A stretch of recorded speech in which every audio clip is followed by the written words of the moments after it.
The Great Gatsby by F. Scott Fitzgerald. Part 2. Chapter 6. About this time, an ambitious young reporter from New York arrived one morning at Gatsby's door and asked him if he had anything to say. "Anything to say about what?"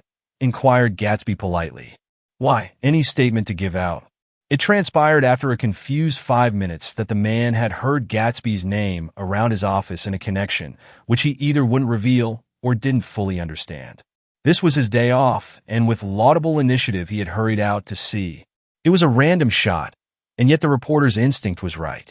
Gatsby's notoriety, spread about by the hundreds who had accepted his hospitality and so become authorities upon his past, had increased all summer until he fell just short of being news.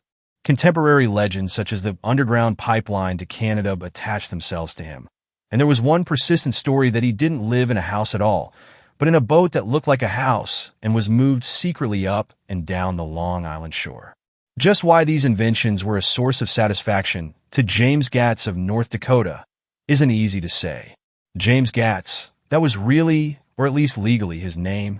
He had changed it at the age of 17 and at the specific moment that witnessed the beginning of his career, when he saw Dan Cody's yacht drop anchor over the most insidious flat on Lake Superior. It was James Gatz who had been loafing along the beach that afternoon in a torn green jersey and a pair of canvas pants, but it was already Jay Gatsby who borrowed a rowboat, pulled out to the Tuolumne, and informed Cody that a wind might catch him and break him up in half an hour. I suppose he'd had the name ready for a long time. Even then, his parents were shiftless and unsuccessful farm people.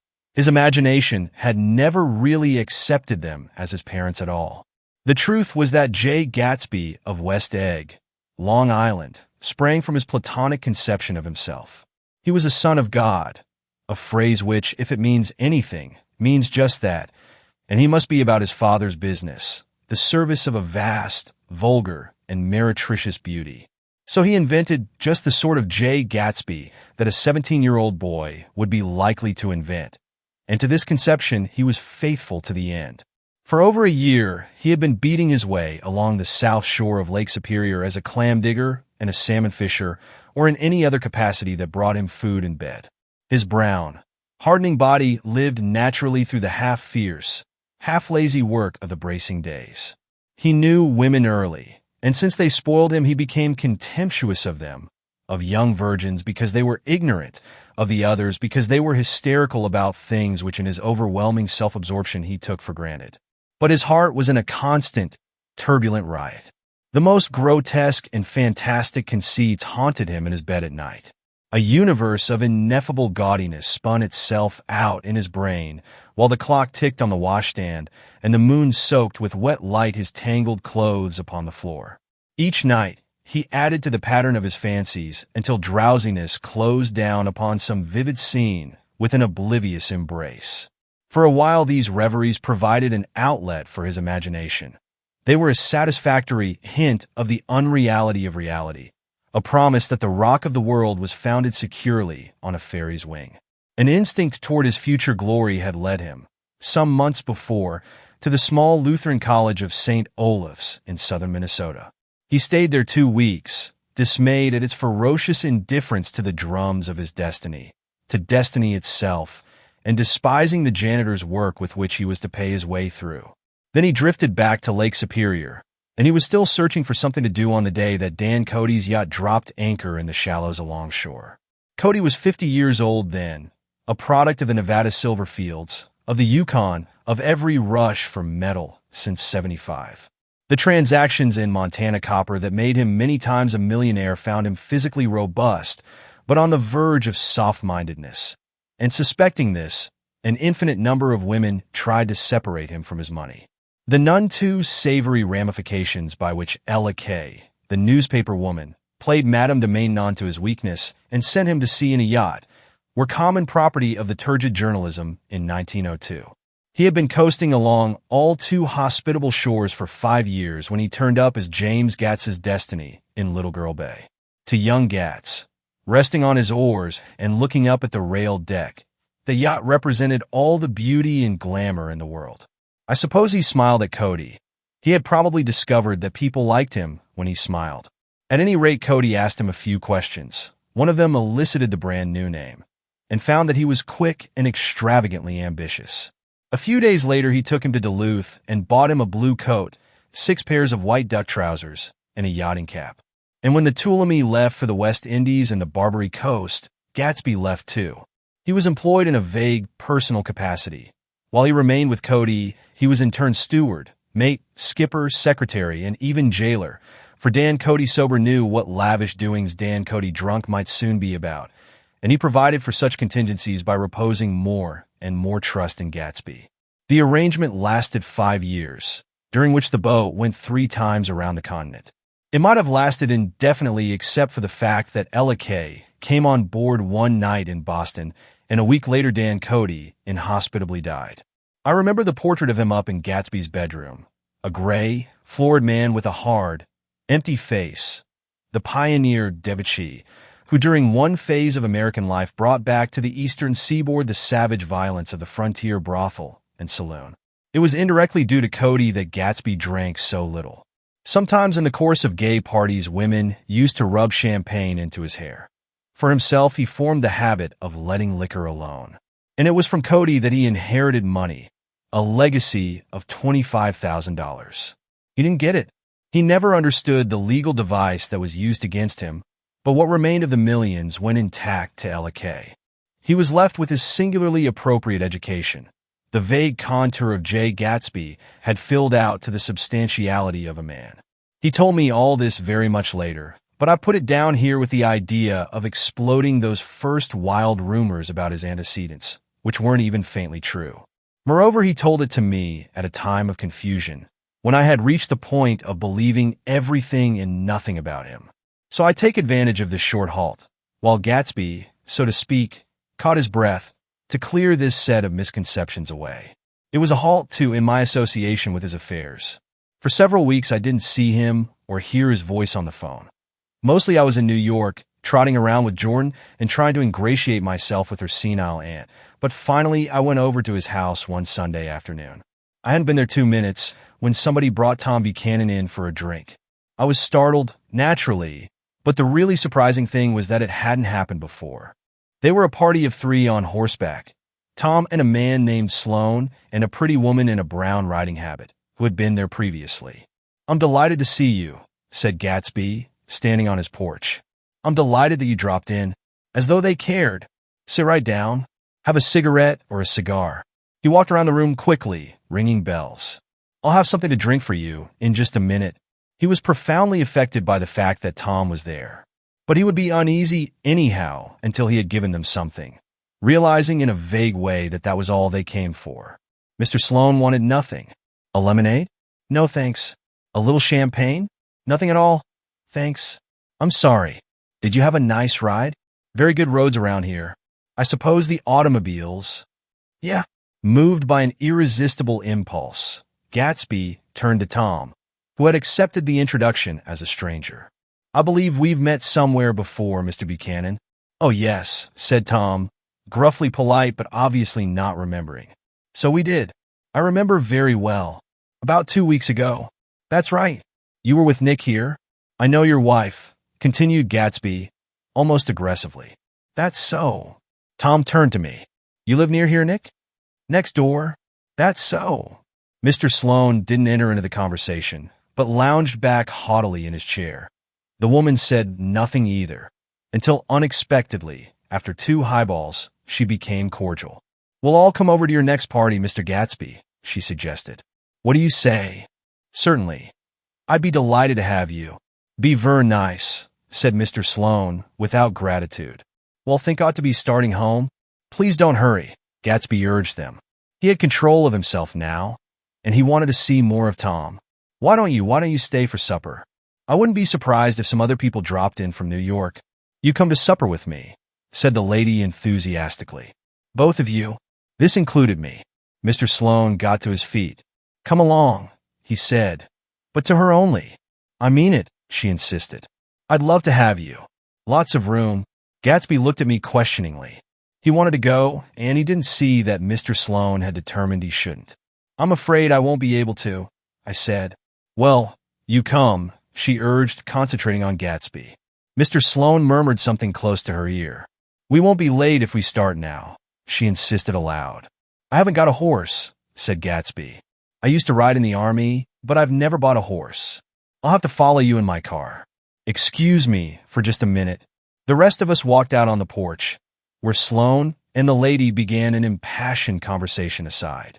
"My God, I believe the man's coming," said Tom. "Doesn't he know she doesn't want him?" "She says she does want him. She has a big dinner party, and he won't know a soul there." He frowned. "I wonder where in the devil he met Daisy. By God, I may be old-fashioned in my ideas, but women run around too much these days to suit me. They meet all kinds of crazy fish." Suddenly, Mr. Sloane and the lady walked down the steps and mounted their horses. "Come on," said Mr. Sloane to Tom. "We're late. We gotta go." And then to me, "Tell him we couldn't wait, will you?" Tom and I shook hands. The rest of us exchanged a cool nod, and they trotted quickly down the drive, disappearing under the August foliage just as Gatsby, with hat and light overcoat in hand, came out the front door. Tom was evidently perturbed at Daisy's running around alone, for on the following Saturday night, he came with her to Gatsby's party. Perhaps his presence gave the evening its peculiar quality of oppressiveness. It stands out in my memory from Gatsby's other parties that summer. There were the same people, or at least the same sort of people, the same profusion of champagne, the same many-colored, many-keyed commotion, but I felt an unpleasantness in the air, a pervading harshness that hadn't been there before. Or perhaps I had merely grown used to it, grown to accept West Egg as a world complete in itself, with its own standards and its own great figures, second to nothing, because it had no consciousness of being so. And now I was looking at it again, through Daisy's eyes. It is invariably saddening to look through new eyes at things upon which you have expended your own powers of adjustment. They arrived at twilight, and as we strolled out among the sparkling hundreds, Daisy's voice was playing murmurous tricks in her throat. "These things excite me so," she whispered. "If you want to kiss me any time during the evening, Nick, just let me know, and I'll be glad to arrange it for you. Just mention my name, or present a green card. I'm giving out green." "Look around," suggested Gatsby. "I'm looking around. I'm having a marvelous—" "You must see the faces of many people you've heard about." Tom's arrogant eyes roamed the crowd. "We don't go around very much," he said. "In fact, I was just thinking I don't know a soul here. Perhaps you know that lady?" Gatsby indicated a gorgeous, scarcely human orchid of a woman who sat in state under a white plum tree. Tom and Daisy stared, with that peculiarly unreal feeling that accompanies the recognition of a hitherto ghostly celebrity of the movies. "She's lovely," said Daisy. "The man bending over her is her director." He took them ceremoniously from group to group. "Mrs. Buchanan and Mr. Buchanan." After an instant's hesitation, he added, "The polo player." "Oh no," objected Tom quickly, "not me."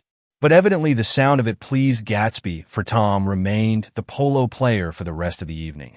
"I've never met so many celebrities," Daisy exclaimed. "I like that man. What was his name? With the sort of blue nose." Gatsby identified him, adding that he was a small producer. "Well, I liked him anyhow. I'd a little rather not be the polo player," said Tom pleasantly. "I'd rather look at all these famous people in oblivion." Daisy and Gatsby danced. I remember being surprised by his graceful, conservative foxtrot. I had never seen him dance before. Then they sauntered over to my house and sat on the steps for half an hour, while at her request, I remained watchfully in the garden. "In case there's a fire or a flood," she explained, "or any act of God." Tom appeared from his oblivion as we were sitting down to supper together. "Do you mind if I eat with some people over here?" he said. "A fellow's getting off some funny stuff." "Go ahead," answered Daisy genially. "And if you want to take down any addresses, here's my little gold pencil." She looked around after a moment and told me the girl was common but pretty, and I knew that except for the half hour she'd been alone with Gatsby, she wasn't having a good time. We were at a particularly tipsy table. That was my fault. Gatsby had been called to the phone, and I'd enjoyed these same people only 2 weeks before. But what had amused me then turned septic on the air now. "How do you feel, Miss Baedeker?" The girl addressed was trying, unsuccessfully, to slump against my shoulder. At this inquiry, she sat up and opened her eyes. "Why, a massive and lethargic woman, who had been urging Daisy to play golf with her at the local club tomorrow, spoke in Miss Baedeker's defense. "Oh, she's all right now. When she's had 5 or 6 cocktails, she always starts screaming like that. I tell her she ought to leave it alone." "I do leave it alone," affirmed the accused hollowly. "We heard you yelling, so I said to Doc Civet here, 'There's somebody that needs your help document.'" "She's much obliged, I'm sure," said another friend, without gratitude, "but you got her dress all wet when you stuck her head in the pool." "Anything I hate is to get my head stuck in a pool," mumbled Miss Baedeker. "They almost drowned me once over in New Jersey." "Then you ought to leave it alone," countered Dr. Civet. "Speak for yourself," cried Miss Baedeker violently. "Your hand shakes. I wouldn't let you operate on me." It was like that. Almost the last thing I remember was standing with Daisy and watching the moving picture director and his star. They were still under the white plum tree, and their faces were touching except for a pale, thin ray of moonlight between. It occurred to me that he had been very slowly bending toward her all evening to attain this proximity, and even while I watched I saw him stoop one ultimate degree and kiss at her cheek. "I like her," said Daisy. "I think she's lovely." But the rest offended her, and inarguably, because it wasn't a gesture, but an emotion. She was appalled by West Egg, this unprecedented place that Broadway had begotten upon a Long Island fishing village. Appalled by its raw vigor that chafed under the old euphemisms, and by the too obtrusive fate that herded its inhabitants along a shortcut from nothing to nothing. She saw something awful in the very simplicity she failed to understand. I sat on the front steps with them while they waited for their car. It was dark here in front. Only the bright door sent 10 square feet of light volleying out into the soft black morning. Sometimes a shadow moved against a dressing room blind above, gave way to another shadow, an indefinite procession of shadows, who rouged and powdered in an invisible glass. "Who is this Gatsby, anyhow?" demanded Tom suddenly. "Some big bootlegger? Where'd you hear that?" I inquired. "I didn't hear it. I imagined it. A lot of these newly rich people are just big bootleggers, you know?" "Not Gatsby," I said shortly. He was silent for a moment. The pebbles of the drive crunched under his feet. Well, he certainly must have strained himself to get this menagerie together. A breeze stirred the gray haze of Daisy's fur collar. "At least they are more interesting than the people we know," she said with an effort. "You didn't look so interested." "Well, I was—" Tom laughed and turned to me. "Did you notice Daisy's face when that girl asked her to put her under a cold shower?" Daisy began to sing with the music in a husky, rhythmic whisper, bringing out a meaning in each word that it had never had before and would never have again. When the melody rose, her voice broke up sweetly, following it, in a way contralto voices have, and each change tipped out a little of her warm, human magic upon the air. "Lots of people come who haven't been invited," she said suddenly. "That girl hadn't been invited. They simply forced their way in, and he's too polite to object." "I'd like to know who he is and what he does," insisted Tom. "And I think I'll make a point of finding out." "I can tell you right now," she answered. "He owns some drugstores, a lot of drugstores. He built them up himself." The dilatory limousine came rolling up the drive. "Good night, Nick," said Daisy. Her glance left me and sought the lighted top of the steps, where 3 o'clock in the morning, a neat, sad little waltz of that year, was drifting out the open door. After all, in the very casualness of Gatsby's party, there were romantic possibilities totally absent from her world. What was it up there in the song that seemed to be calling her back inside? What would happen now in the dim, incalculable hours? Perhaps some unbelievable guest would arrive, a person infinitely rare and to be marveled at, some authentically radiant young girl who, with one fresh glance at Gatsby, one moment of magical encounter, would blot out those 5 years of unwavering devotion.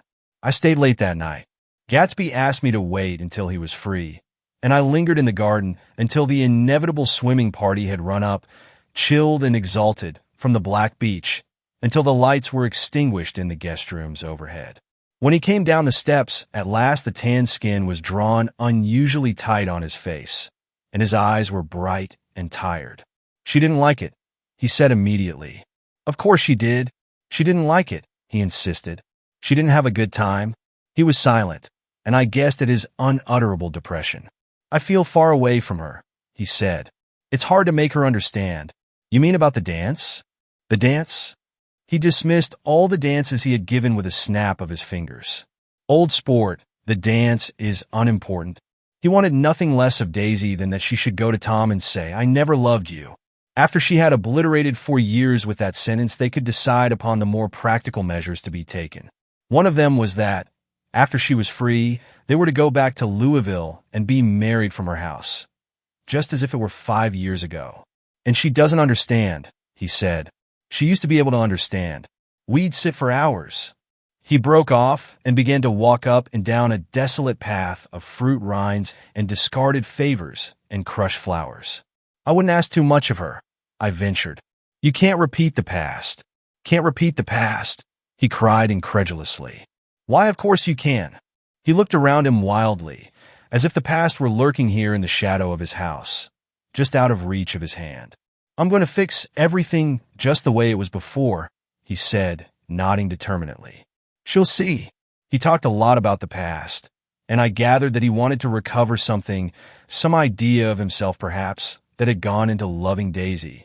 His life had been confused and disordered since then, but if he could once return to a certain starting place and go over it all slowly, he could find out what that thing was. One autumn night, 5 years before, they had been walking down the street when the leaves were falling, and they came to a place where there were no trees and the sidewalk was white with moonlight. They stopped here and turned toward each other. Now it was a cool night, with that mysterious excitement in it which comes at the 2 changes of the year. The quiet lights in the houses were humming out into the darkness, and there was a stir and bustle among the stars. Out of the corner of his eye, Gatsby saw that the blocks of the sidewalks really formed a ladder and mounted to a secret place above the trees. He could climb to it, if he climbed alone, and once there he could suck on the pap of life, gulp down the incomparable milk of wonder. His heart beat faster as Daisy's white face came up to his own. He knew that when he kissed this girl, and forever wed his unutterable visions to her perishable breath, his mind would never romp again like the mind of God. So he waited, listening for a moment longer to the tuning fork that had been struck upon a star. Then he kissed her. At his lips' touch, she blossomed for him like a flower, and the incarnation was complete. Through all he said, even through his appalling sentimentality, I was reminded of something, an elusive rhythm, a fragment of lost words that I had heard somewhere a long time ago.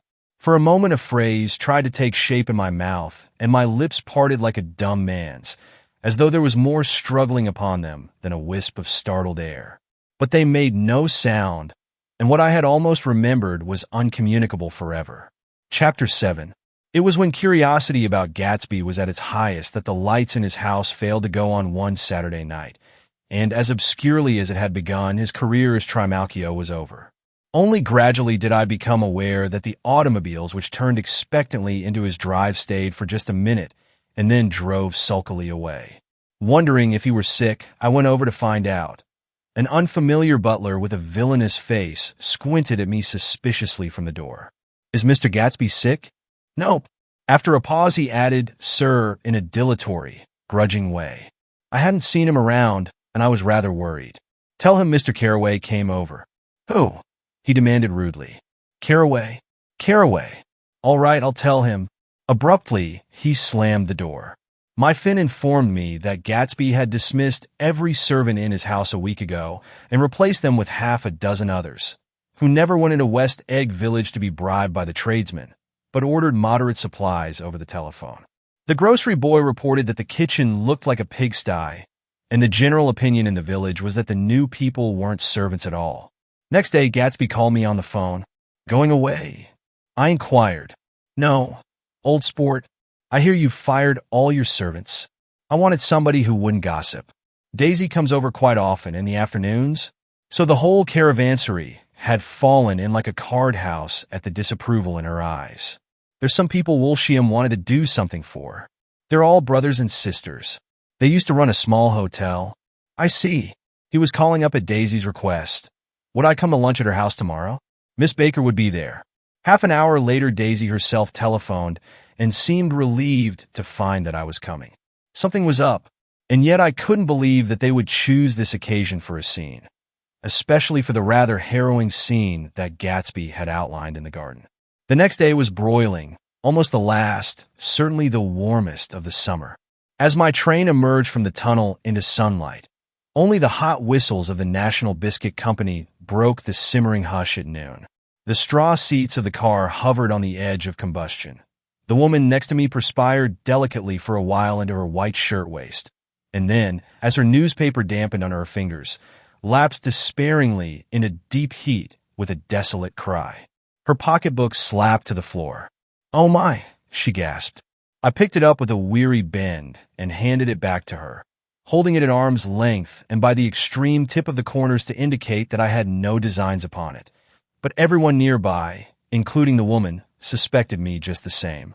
"Hot," said the conductor to familiar faces. "Some weather." "Hot, hot, hot. Is it hot enough for you? Is it hot? Is it?" My commutation ticket came back to me with a dark stain from his hand. That anyone should care in this heat, whose flushed lips he kissed, whose head made damp the pajama pocket over his heart. Through the hall of the Buchanan's house blew a faint wind, carrying the sound of the telephone bell out to Gatsby and me as we waited at the door. "The master's body," roared the butler into the mouthpiece. "I'm sorry, madam, but we can't furnish it. It's far too hot to touch this noon." What he really said was, "Yes, yes, I'll see." He set down the receiver and came toward us, glistening slightly, to take our stiff straw hats. "Madam expects you in the salon," he cried, needlessly indicating the direction. In this heat, every extra gesture was an affront to the common store of life. The room, shadowed well with awnings, was dark and cool. Daisy and Jordan lay upon an enormous couch, like silver idols weighing down their own white dresses against the singing breeze of the fans. "We can't move," they said together. Jordan's fingers, powdered white over their tan, rested for a moment in mine. "And Mr. Thomas Buchanan, the athlete?" I inquired. Simultaneously, I heard his voice, gruff, muffled, husky, at the hall telephone. Gatsby stood in the center of the crimson carpet and gazed around with fascinated eyes. Daisy watched him and laughed, her sweet, exciting laugh. A tiny gust of powder rose from her bosom into the air. "The rumor is," whispered Jordan, "that that's Tom's girl on the telephone." We were silent. The voice in the hall rose high with annoyance. "Very well, then. I won't sell you the car at all. I'm under no obligations to you at all. And as for your bothering me about it at lunchtime, I won't stand that at all." Holding down the receiver, said Daisy cynically. "No, he's not," I assured her. "It's a bona fide deal. I happen to know about it." Tom flung open the door, blocked out its space for a moment with his thick body, and hurried into the room. "Mr. Gatsby." He put out his broad, flat hand with well-concealed dislike. "I'm glad to see you, sir." "Nick, make us a cold drink," cried Daisy. As he left the room again, she got up and went over to Gatsby and pulled his face down, kissing him on the mouth. "You know I love you," she murmured. "You forget there's a lady present," said Jordan. Daisy looked around doubtfully. "You kiss Nick too? What a low, vulgar girl." "I don't care," cried Daisy, and began to clog on the brick fireplace. Then she remembered the heat and sat down guiltily on the couch just as a freshly laundered nurse leading a little girl came into the room. "Bless said Pre-Sias," she crooned, holding out her arms. "Come to your own mother that loves you." The child, relinquished by the nurse, rushed across the room and rooted shyly into her mother's dress. The blessed Pre-Sias. "Did mother get powder on your old yellowy hair? Stand up now and say, 'How to do?'" Gatsby and I in turn leaned down and took the small, reluctant hand. Afterward, he kept looking at the child with surprise. I don't think he had ever really believed in its existence before. "I got dressed before luncheon," said the child, turning eagerly to Daisy. "That's because your mother wanted to show you off." Her face bent into the single wrinkle of the small, white neck. "You dream, you. You absolute little dream." "Yes," admitted the child calmly. "Aunt Jordan's got on a white dress, too. How do you like mother's friends?" Daisy turned her around so that she faced Gatsby. "Do you think they're pretty?" "Where's Daddy?" "She doesn't look like her father," explained Daisy. "She looks like me. She's got my hair and shape of the face. Daisy sat back upon the couch. The nurse took a step forward and held out her hand. "Come, Pammy. Goodbye, sweetheart." With a reluctant backward glance, the well-disciplined child held her nurse's hand and was pulled out the door, just as Tom came back, preceding 4 gin rickeys that clicked full of ice. Gatsby took up his drink. "They certainly look cool," he said with visible tension. "We drank in long, greedy swallows." "I read somewhere that the sun's getting hotter every year," said Tom genially. "It seems that pretty soon the Earth's going to fall into the sun. Or wait a minute, it's just the opposite. The sun's getting colder every year." "Come outside," he suggested to Gatsby. "I'd like you to have a look at the place." I went with them out to the veranda. On the green sound, stagnant in the heat, one small sail crawled slowly toward the fresher sea. Gatsby's eyes followed it momentarily. He raised his hand and pointed across the bay. "I'm right across from you." "So you are." Our eyes lifted over the rose beds and the hot lawn and the weedy refuse of the dog days along shore. Slowly the white wings of the boat moved against the blue cool limit of the sky. Ahead lay the scalloped ocean and the abounding blessed isles. "There's sport for you," said Tom, nodding. "I'd like to be out there with him for about an hour." We had luncheon in the dining room, darkened too against the heat, and drank down nervous gaiety with the cold ale. "What'll we do with ourselves this afternoon?" cried Daisy, and the day after that, and the next 30 years. "Don't be morbid," Jordan said. "Life starts all over again when it gets crisp in the fall." "But it's so hot," insisted Daisy, on the verge of tears, "and everything's so confused. Let's all go to town." Her voice struggled on through the heat, beating against it, molding its senselessness into forms. "I've heard of making a garage out of a stable," Tom was saying to Gatsby, "but I'm the first man who ever made a stable out of a garage." "Who wants to go to town?" demanded Daisy insistently. Gatsby's eyes floated toward her. "Ah," she cried, "you look so cool." Their eyes met, and they stared together at each other, alone in space. With an effort, she glanced down at the table. "You always look so cool," she repeated. She had told him that she loved him, and Tom Buchanan saw. He was astounded. His mouth opened a little, and he looked at Gatsby, and then back at Daisy as if he had just recognized her as someone he knew a long time ago. "You resemble the advertisement of the man," she went on innocently. "You know the advertisement of the man." "All right," broke in Tom quickly. "I'm perfectly willing to go to town. Come on, we're all going to town." He got up, his eyes still flashing between Gatsby and his wife. No one moved. "Come on." His temper cracked a little. "What's the matter? Anyhow, if we're going to town, let's start." His hand, trembling with his effort at self-control, bore to his lips the last of his glass of ale. Daisy's voice got us to our feet and out on to the blazing gravel drive. "Are we just going to go?" she objected. "Like this? Aren't we going to let anyone smoke a cigarette first? Everybody smoked all through lunch." "Oh, let's have fun," she begged him. "It's too hot to fuss." He didn't answer.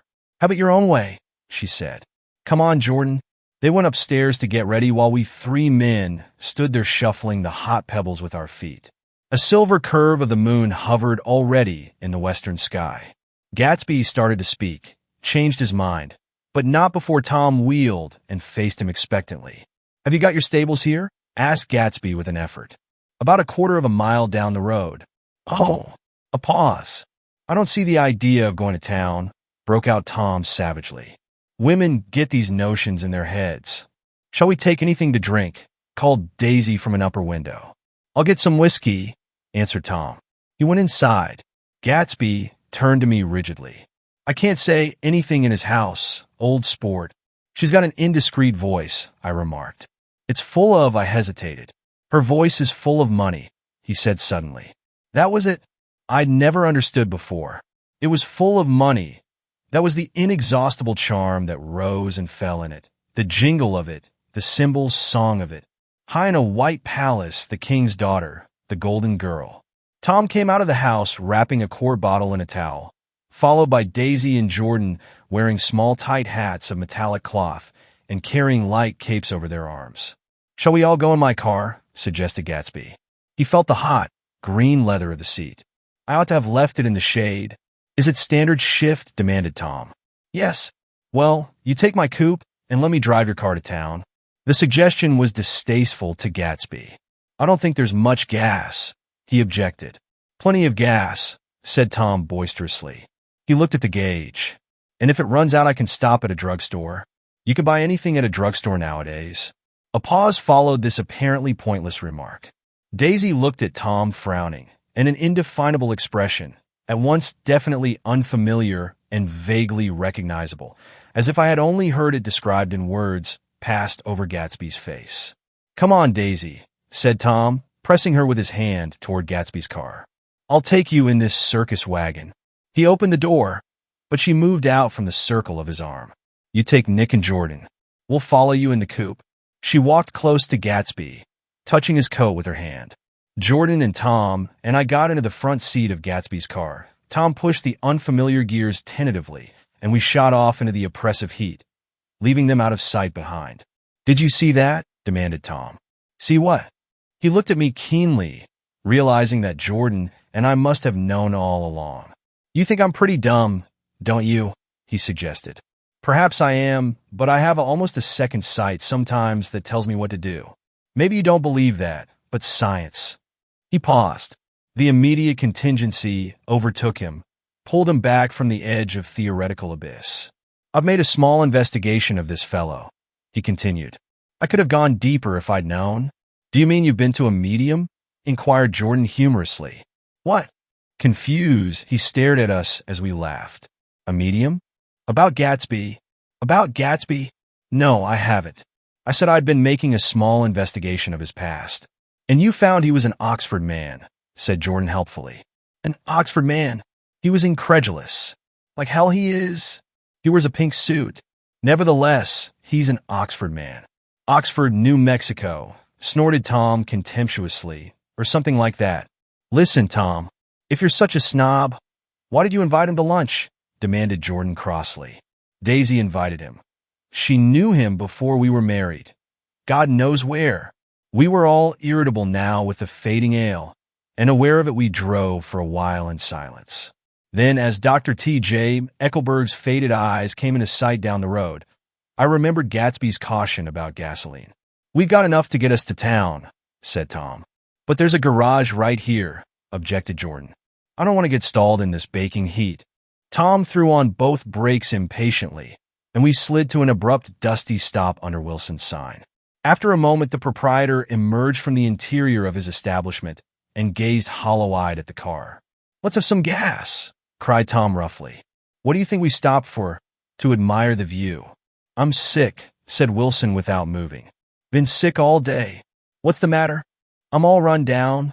Well, shall I help myself? Tom demanded. You sounded well enough on the phone. With an effort, Wilson left the shade and supported the doorway, and, breathing hard, unscrewed the cap of the tank. In the sunlight, his face was green. I didn't mean to interrupt your lunch, he said, but I need money pretty bad, and I was wondering what you were going to do with your old car. How do you like this one? Inquired Tom. I bought it last week. It's a nice yellow one, said Wilson, as he strained at the handle. Like to buy it? Big chance. Wilson smiled faintly. No, but I can make some money on the other. What do you want money for? All of a sudden? I've been here too long. I want to get away. My wife, and I want to go west. Your wife does, exclaimed Tom, startled. She's been talking about it for 10 years. He rested for a moment against the pump, shading his eyes. And now she's going whether she wants to or not. I'm going to get her away. The coupe flashed by us with a flurry of dust and the flash of a waving hand. What do I owe you? Demanded Tom harshly. I just got wised up to something funny the last 2 days, remarked Wilson. That's why I want to get away. That's why I've been bothering you about the car. What do I owe you? $1.20? The relentless beating heat was beginning to confuse me, and I had a bad moment there before I realized that so far his suspicions hadn't alighted on Tom. He had discovered that Myrtle had some sort of life apart from him in another world, and the shock had made him physically sick. I stared at him and then at Tom, who had made a parallel discovery less than an hour before. And it occurred to me that there was no difference between men, in intelligence or race, so profound as the difference between the sick and the well. Wilson was so sick that he looked guilty, unforgivably guilty, as if he had just got some poor girl with child. "I'll let you have that car," said Tom. "I'll send it over tomorrow afternoon." That locality was always vaguely disquieting, even in the broad glare of afternoon. And now I turned my head as though I had been warned of something behind. Over the ash heaps, the giant eyes of Dr. T.J. Eckelberg kept their vigil, but I perceived, after a moment, that other eyes were regarding us with peculiar intensity from less than 20 feet away. In one of the windows over the garage, the curtains had been moved aside a little, and Myrtle Wilson was peering down at the car. So engrossed was she that she had no consciousness of being observed, and one emotion after another crept into her face like objects into a slowly developing picture. Her expression was curiously familiar. It was an expression I had often seen on women's faces, but on Myrtle Wilson's face it seemed purposeless and inexplicable until I realized that her eyes, wide with jealous terror, were fixed not on Tom, but on Jordan Baker, whom she took to be his wife. There is no confusion like the confusion of a simple mind, and as we drove away, Tom was feeling the hot whips of panic. His wife and his mistress, until an hour ago secure and inviolate, were slipping precipitately from his control. Instinct made him step on the accelerator with the double purpose of overtaking Daisy and leaving Wilson behind, and we sped along toward Astoria at 50 miles an hour, until, among the spidery girders of the elevated, we came in sight of the easy-going blue coupe. "Those big movies around 50th Street are cool," suggested Jordan. "I love New York on summer afternoons when everyone's away. There's something very sensuous about it. Overripe, as if all sorts of funny fruits were going to fall into your hands." The word sensuous had the effect of further disquieting Tom. But before he could invent a protest, the coupe came to a stop, and Daisy signaled us to draw up alongside. "Where are we going?" she cried. "How about the movies?" "It's so hot," she complained. "You go. We'll ride around and meet you after." With an effort, her wit rose faintly. "We'll meet you on some corner. I'll be the man smoking 2 cigarettes. We can't argue about it here," Tom said impatiently, as a truck gave out a cursing whistle behind us. "You follow me to the south side of Central Park in front of the plaza." Several times he turned his head and looked back for their car, and if the traffic delayed them, he slowed up until they came into sight. I think he was afraid they would dart down a side street and out of his life forever. But they didn't, and we all took the less explicable step of engaging the parlor of a suite in the Plaza Hotel. The prolonged and tumultuous argument that ended by herding us into that room eludes me, though I have a sharp physical memory that in the course of it, my underwear kept climbing like a damp snake around my legs, and intermittent beads of sweat raced cool across my back. The notion originated with Daisy's suggestion that we hire 5 bathrooms and take cold baths, and then assumed more tangible form as a place to have a mint julep. Each of us said over and over that it was a crazy idea. We all talked at once to a baffled clerk and thought, or pretended to think, that we were being very funny. The room was large and stifling, and, though it was already 4 o'clock, opening the windows admitted only a gust of hot shrubbery from the park. Daisy went to the mirror and stood with her back to us, fixing her hair. "It's a swell suite," whispered Jordan respectfully, and everyone laughed. "Open another window," commanded Daisy, without turning around. "There aren't any more." "Well, we'd better telephone for an axe." "The thing to do is to forget about the heat," said Tom impatiently. "You make it 10 times worse by crabbing about it." He unrolled the bottle of whiskey from the towel and put it on the table. "Why not let her alone, old sport," remarked Gatsby. "You're the one that wanted to come to town." There was a moment of silence. The telephone book slipped from its nail and splashed to the floor, whereupon Jordan whispered, "Excuse me," but this time no one laughed. "I'll pick it up," I offered. "I got it." Gatsby examined the parted string, muttered in an interested way, and tossed the book on a chair. "That's a great expression of yours, isn't it?" said Tom sharply.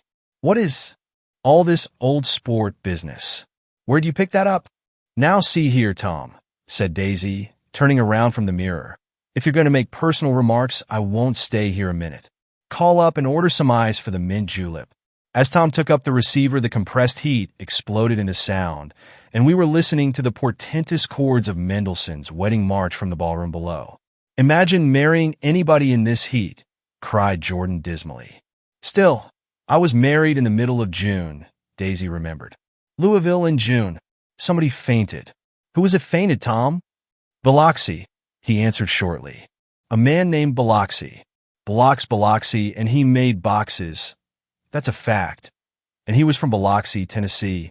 They carried him into my house, appended Jordan, because we lived just 2 doors from the church. And he stayed 3 weeks until Daddy told him he had to get out. The day after he left, Daddy died.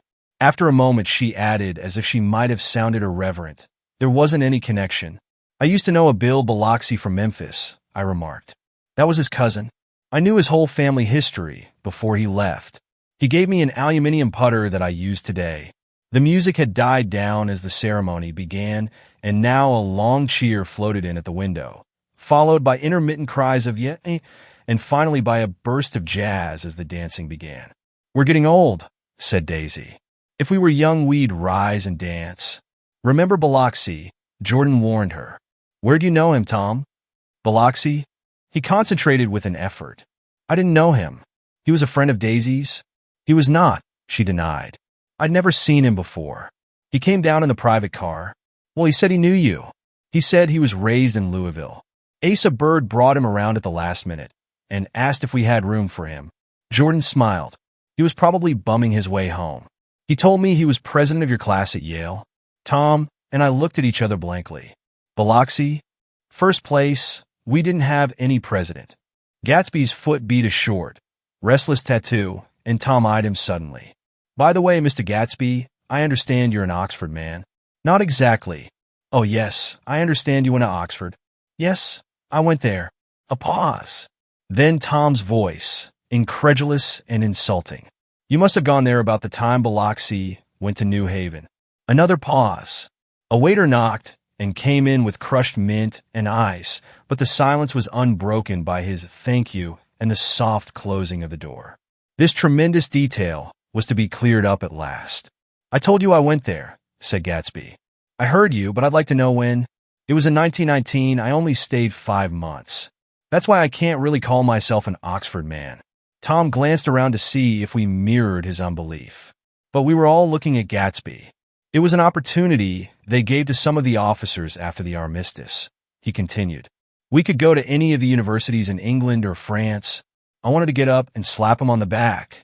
I had one of those renewals of complete faith in him that I'd experienced before. Daisy rose, smiling faintly, and went to the table. Open the whiskey, Tom, she ordered, and I'll make you a mint julep. Then you won't seem so stupid to yourself. Look at the mint. Wait a minute, snapped Tom. I want to ask Mr. Gatsby one more question. Go on, Gatsby said politely.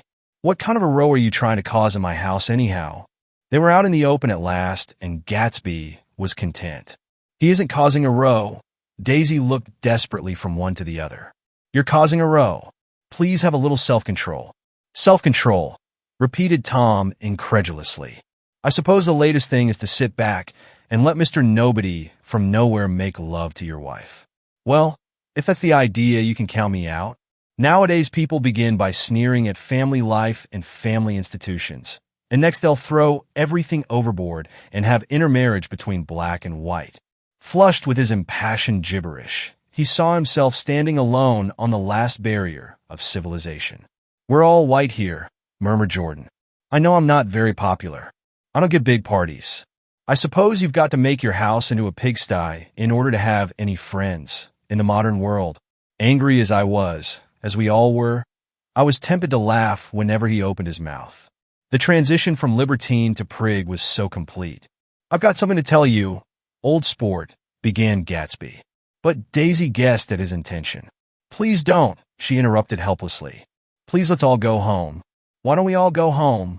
That's a good idea. I got up. Come on, Tom. Nobody wants a drink. I want to know what Mr. Gatsby has to tell me. Your wife doesn't love you, said Gatsby. She's never loved you. She loves me. You must be crazy, exclaimed Tom automatically. Gatsby sprang to his feet, vivid with excitement. She never loved you. Do you hear? He cried. She only married you because I was poor and she was tired of waiting for me. It was a terrible mistake. But in her heart, she never loved anyone except me. At this point, Jordan and I tried to go, but Tom and Gatsby insisted with competitive firmness that we remain, as though neither of them had anything to conceal, and it would be a privilege to partake vicariously of their emotions. "Sit down, Daisy." Tom's voice groped unsuccessfully for the paternal note. "What's been going on? I want to hear all about it." "I told you what's been going on," said Gatsby. "Going on for 5 years. And you didn't know?" Tom turned to Daisy sharply. "You've been seeing this fellow for 5 years?" "Not seeing," said Gatsby. "No, we couldn't meet. But both of us loved each other all that time. Old sport, and you didn't know. I used to laugh sometimes, but there was no laughter in his eyes. To think that you didn't know. Oh, that's all?" Tom tapped his thick fingers together like a clergyman and leaned back in his chair. "You're crazy," he exploded. "I can't speak about what happened 5 years ago, because I didn't know Daisy then. And I'll be damned if I see how you got within a mile of her unless you brought the groceries to the back door. But all the rest of that's a goddamned lie. Daisy loved me when she married me, and she loves me now." "No," said Gatsby, shaking his head. "She does, though. The trouble is that sometimes she gets foolish ideas in her head and doesn't know what she's doing." He nodded sagely. "And what's more, I love Daisy too. Once in a while I go off on a spree and make a fool of myself, but I always come back, and in my heart I love her all the time." "You're revolting," said Daisy. She turned to me, and her voice, dropping an octave lower, filled the room with thrilling scorn. "Do you know why we left Chicago? I'm surprised that they didn't treat you to the story of that little spree." Gatsby walked over and stood beside her. "Daisy, that's all over now," he said earnestly. "It doesn't matter anymore. Just tell him the truth, that you never loved him, and it's all wiped out forever." She looked at him blindly. "Why? How could I love him? Possibly. You never loved him?" She hesitated. Her eyes fell on Jordan and me with a sort of appeal, as though she realized at last what she was doing, and as though she had never, all along, intended doing anything at all. But it was done now. It was too late. "I never loved him," she said, with perceptible reluctance. "Not a Capulani?" demanded Tom suddenly. "No." From the ballroom beneath, muffled and suffocating chords were drifting up on hot waves of air. "Not that day. I carried you down from the punch bowl to keep your shoes dry." There was a husky tenderness in his tone. "Daisy, please don't." Her voice was cold, but the rancor was gone from it. She looked at Gatsby. "There, Jay," she said, but her hand as she tried to light a cigarette was trembling. Suddenly, she threw the cigarette and the burning match on the carpet. "Oh, you want too much," she cried to Gatsby. "I love you now. Isn't that enough? I can't help what's past." She began to sob helplessly. "I did love him once, but I loved you too." Gatsby's eyes opened and closed. "You love me too?" he repeated. "Even that's a lie," said Tom savagely. "She didn't know you were alive." "Why? There's things between Daisy and me that you'll never know, things that neither of us can ever forget." The word seemed to bite physically into Gatsby. "I want to speak to Daisy alone," he insisted. "She's all excited now. Even alone, I can't say I never loved Tom," she admitted in a pitiful voice. "It wouldn't be true." "Of course it wouldn't," agreed Tom. She turned to her husband. "As if it mattered to you," she said. "Of course it matters. I'm going to take better care of you from now on." "You don't understand," said Gatsby, with a touch of panic. "You're not going to take care of her any more." "I'm not." Tom opened his eyes wide and laughed. He could afford to control himself now. "Why's that?" "Daisy's leaving you." "Nonsense." "I am, though," she said with a visible effort. "She's not leaving me." Tom's words suddenly leaned down over Gatsby. "Certainly not for a common swindler who'd have to steal the ring he put on her finger." "I won't stand this," cried Daisy. "Oh, please let's get out." "Who are you anyhow?" broke out Tom. "You're one of that bunch that hangs around with Meyer Wolfsheim. That much I happen to know. I've made a little investigation into your affairs, and I'll carry it further tomorrow. You can suit yourself about that, old sport," said Gatsby steadily. "I found out what your drugstores were." He turned to us and spoke rapidly. "He and this Wolfsheim bought up a lot of side street drugstores here and in Chicago and sold grain alcohol over the counter. That's one of his little stunts. I picked him for a bootlegger the first time I saw him, and I wasn't far wrong." "What about it?" said Gatsby politely. I guess your friend Walter Chase wasn't too proud to come in on it. And you left him in the lurch, didn't you? You let him go to jail for a month over in New Jersey. God! You ought to hear Walter on the subject of you. He came to us dead broke. He was very glad to pick up some money, old sport. Don't you call me old sport, cried Tom. Gatsby said nothing. Walter could have you up on the betting laws too, but Wolshiam scared him into shutting his mouth. That unfamiliar, yet recognizable look was back again in Gatsby's face. That drugstore business was just small change, continued Tom slowly. But you've got something on now that Walter's afraid to tell me about.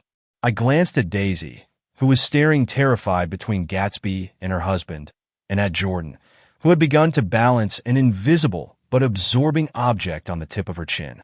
Then I turned back to Gatsby and was startled at his expression.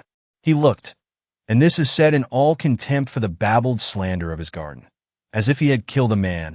For a moment the set of his face could be described in just that fantastic way. It passed, and he began to talk excitedly to Daisy, denying everything, defending his name against accusations that had not been made.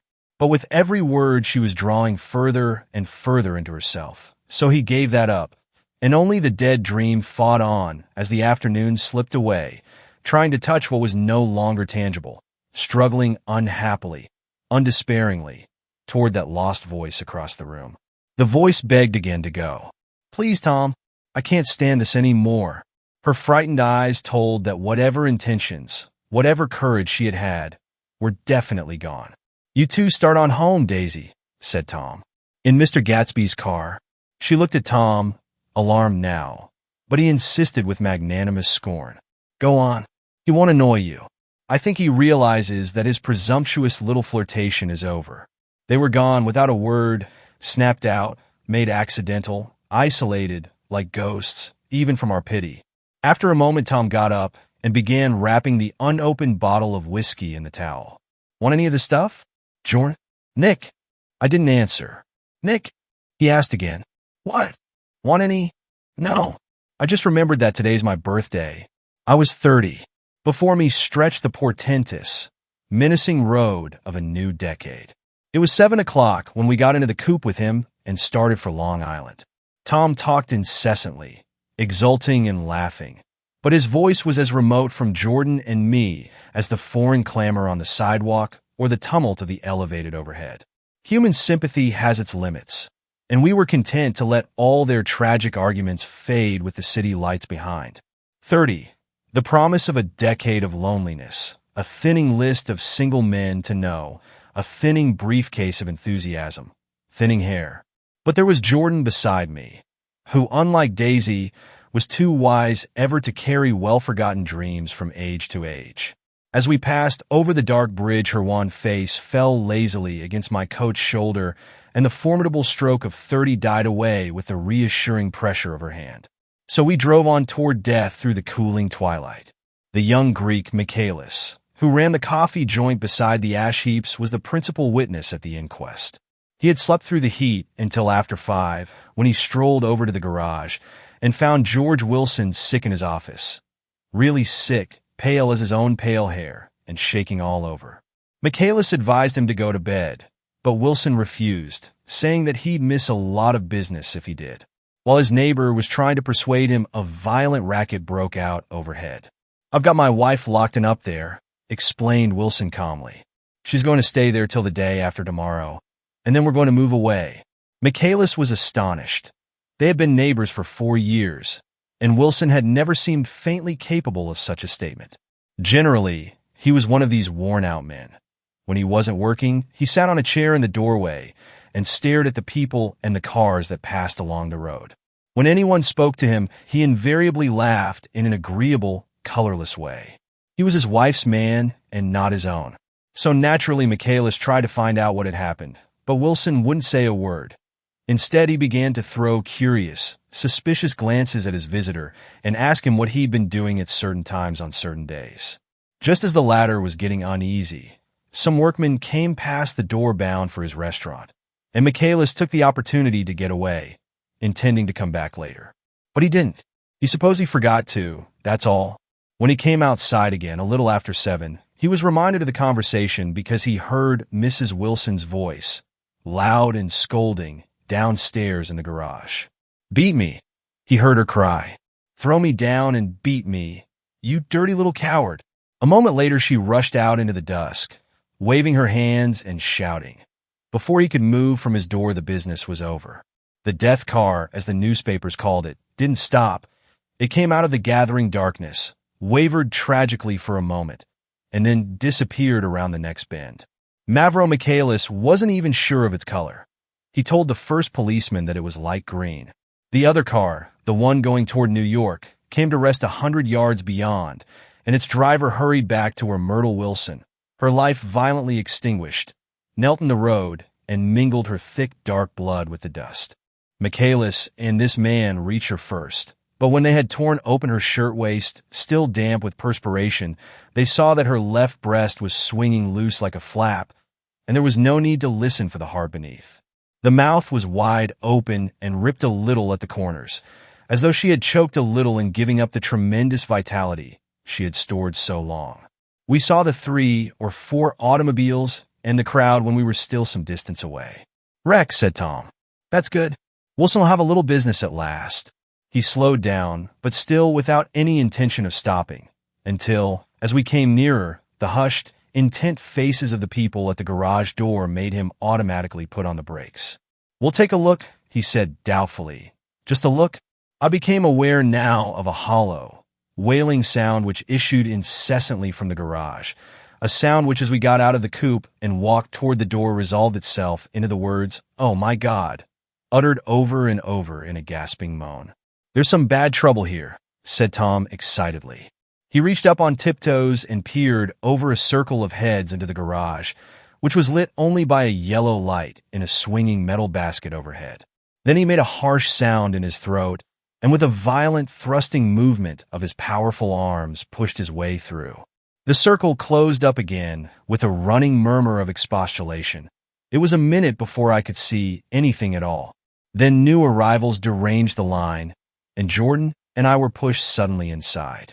Myrtle Wilson's body, wrapped in a blanket, and then in another blanket, as though she suffered from a chill in the hot night, lay on a work table by the wall, and Tom, with his back to us, was bending over it, motionless. Next to him stood a motorcycle policeman taking down names with much sweat and correction in a little book. At first I couldn't find the source of the high, groaning words that echoed clamorously through the bare garage. Then I saw Wilson standing on the raised threshold of his office, swaying back and forth and holding to the doorpost with both hands. Some man was talking to him in a low voice and attempting, from time to time, to lay a hand on his shoulder, but Wilson neither heard nor saw. His eyes would drop slowly from the swinging light to the laden table by the wall, and then jerk back to the light again, and he gave out incessantly his high, horrible call. "Oh, my God! Oh, my God! Oh, God! Oh, my God!" Presently Tom lifted his head with a jerk and, after staring around the garage with glazed eyes, addressed a mumbled, incoherent remark to the policeman. "MAV," the policeman was saying. "Oh, no, R," corrected the man. "MAVRO." "Listen to me," muttered Tom fiercely. "R," said the policeman. "Oh, G." He looked up as Tom's broad hand fell sharply on his shoulder. "What you want, fella? What happened? That's what I want to know." "Auto hit her. Instantly killed," repeated Tom, staring. "She ran out Ina Road.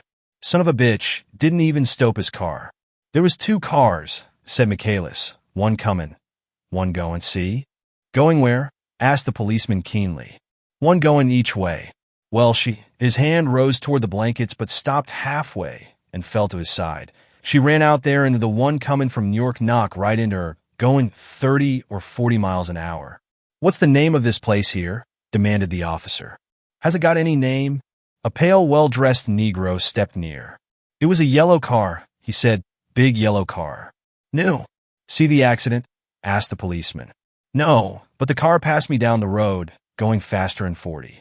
Going 50, 60. Come here, and let's have your name. Look out now. I want to get his name." Some words of this conversation must have reached Wilson, swaying in the office door, for suddenly a new theme found voice among his grasping cries. "You don't have to tell me what kind of car it was. I know what kind of car it was." Watching Tom, I saw the wad of muscle back of his shoulder tighten under his coat. He walked quickly over to Wilson and, standing in front of him, seized him firmly by the upper arms. "You've got to pull yourself together," he said with soothing gruffness. Wilson's eyes fell upon Tom. He started up on his tiptoes and then would have collapsed to his knees had not Tom held him upright. "Listen," said Tom, shaking him a little. "I just got here a minute ago from New York. I was bringing you that coupe we've been talking about. That yellow car I was driving this afternoon wasn't mine. Do you hear? I haven't seen it all afternoon. Only the Negro and I were near enough to hear what he said, but the policeman caught something in the tone and looked over with truculent eyes. 'What's all that?' he demanded. 'I'm a friend of his.' Tom turned his head, but kept his hands firm on Wilson's body. 'He says he knows the car that did it. It was a yellow car.' Some dim impulse moved the policeman to look suspiciously at Tom. 'And what color's your car?' 'It's a blue car, a coupe. We've come straight from New York,' I said. Someone who had been driving a little behind us confirmed this, and the policeman turned away. 'Now, if you'll let me have that name again, correct.' Picking up Wilson like a doll, Tom carried him into the office, set him down in a chair, and came back. 'If somebody'll come here and sit with him,' he snapped authoritatively. He watched while the two men standing closest glanced at each other and went unwillingly into the room. Then Tom shut the door on them and came down the single step, his eyes avoiding the table. As he passed close to me, he whispered, 'Let's get out.' Self-consciously, with his authoritative arms breaking the way, we pushed through the still gathering crowd, passing a hurried doctor, case in hand, who had been sent for in Wild Hope half an hour ago. Tom drove slowly until we were beyond the bend. Then his foot came down hard, and the coupe raced along through the night. In a little while I heard a low, husky sob, and saw that the tears were overflowing down his face. 'The goddamned coward,' he whimpered. He didn't even stop his car. The Buchanan's house floated suddenly toward us through the dark, rustling trees. Tom stopped beside the porch and looked up at the second floor, where two windows bloomed with light among the vines. 'Daisy's home,' he said. As we got out of the car, he glanced at me and frowned slightly. 'I ought to have dropped you in West Egg, Nick. There's nothing we can do tonight.' A change had come over him, and he spoke gravely and with decision. As we walked across the moonlight gravel to the porch, he disposed of the situation in a few brisk phrases. 'I'll telephone for a taxi to take you home, and while you're waiting, you and Jordan better go in the kitchen and have them get you some supper. If you want any.' He opened the door. 'Come in.' 'No, thanks. But I'd be glad if you'd order me the taxi.' 'I'll wait outside.' Jordan put her hand on my arm. 'Won't you come in, Nick?' 'No, thanks. I was feeling a little sick, and I wanted to be alone.' But Jordan lingered for a moment more. 'It's only 9:30, she said. 'I'd be damned if I'd go in. I'd had enough of all of them for one day.' And suddenly that included Jordan too. She must have seen something of this in my expression, for she turned abruptly away and ran up the porch steps into the house. I sat down for a few minutes with my head in my hands, until I heard the phone taken up inside and the butler's voice calling a taxi.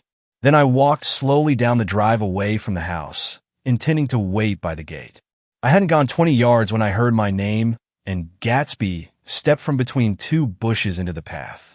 I must have felt pretty weird by that time, because I could think of nothing except the luminosity of his pink suit under the moon. 'What are you doing?' I inquired. 'Just standing here, old sport.' Somehow, that seemed a despicable occupation. For all I knew, he was going to rob the house in a moment.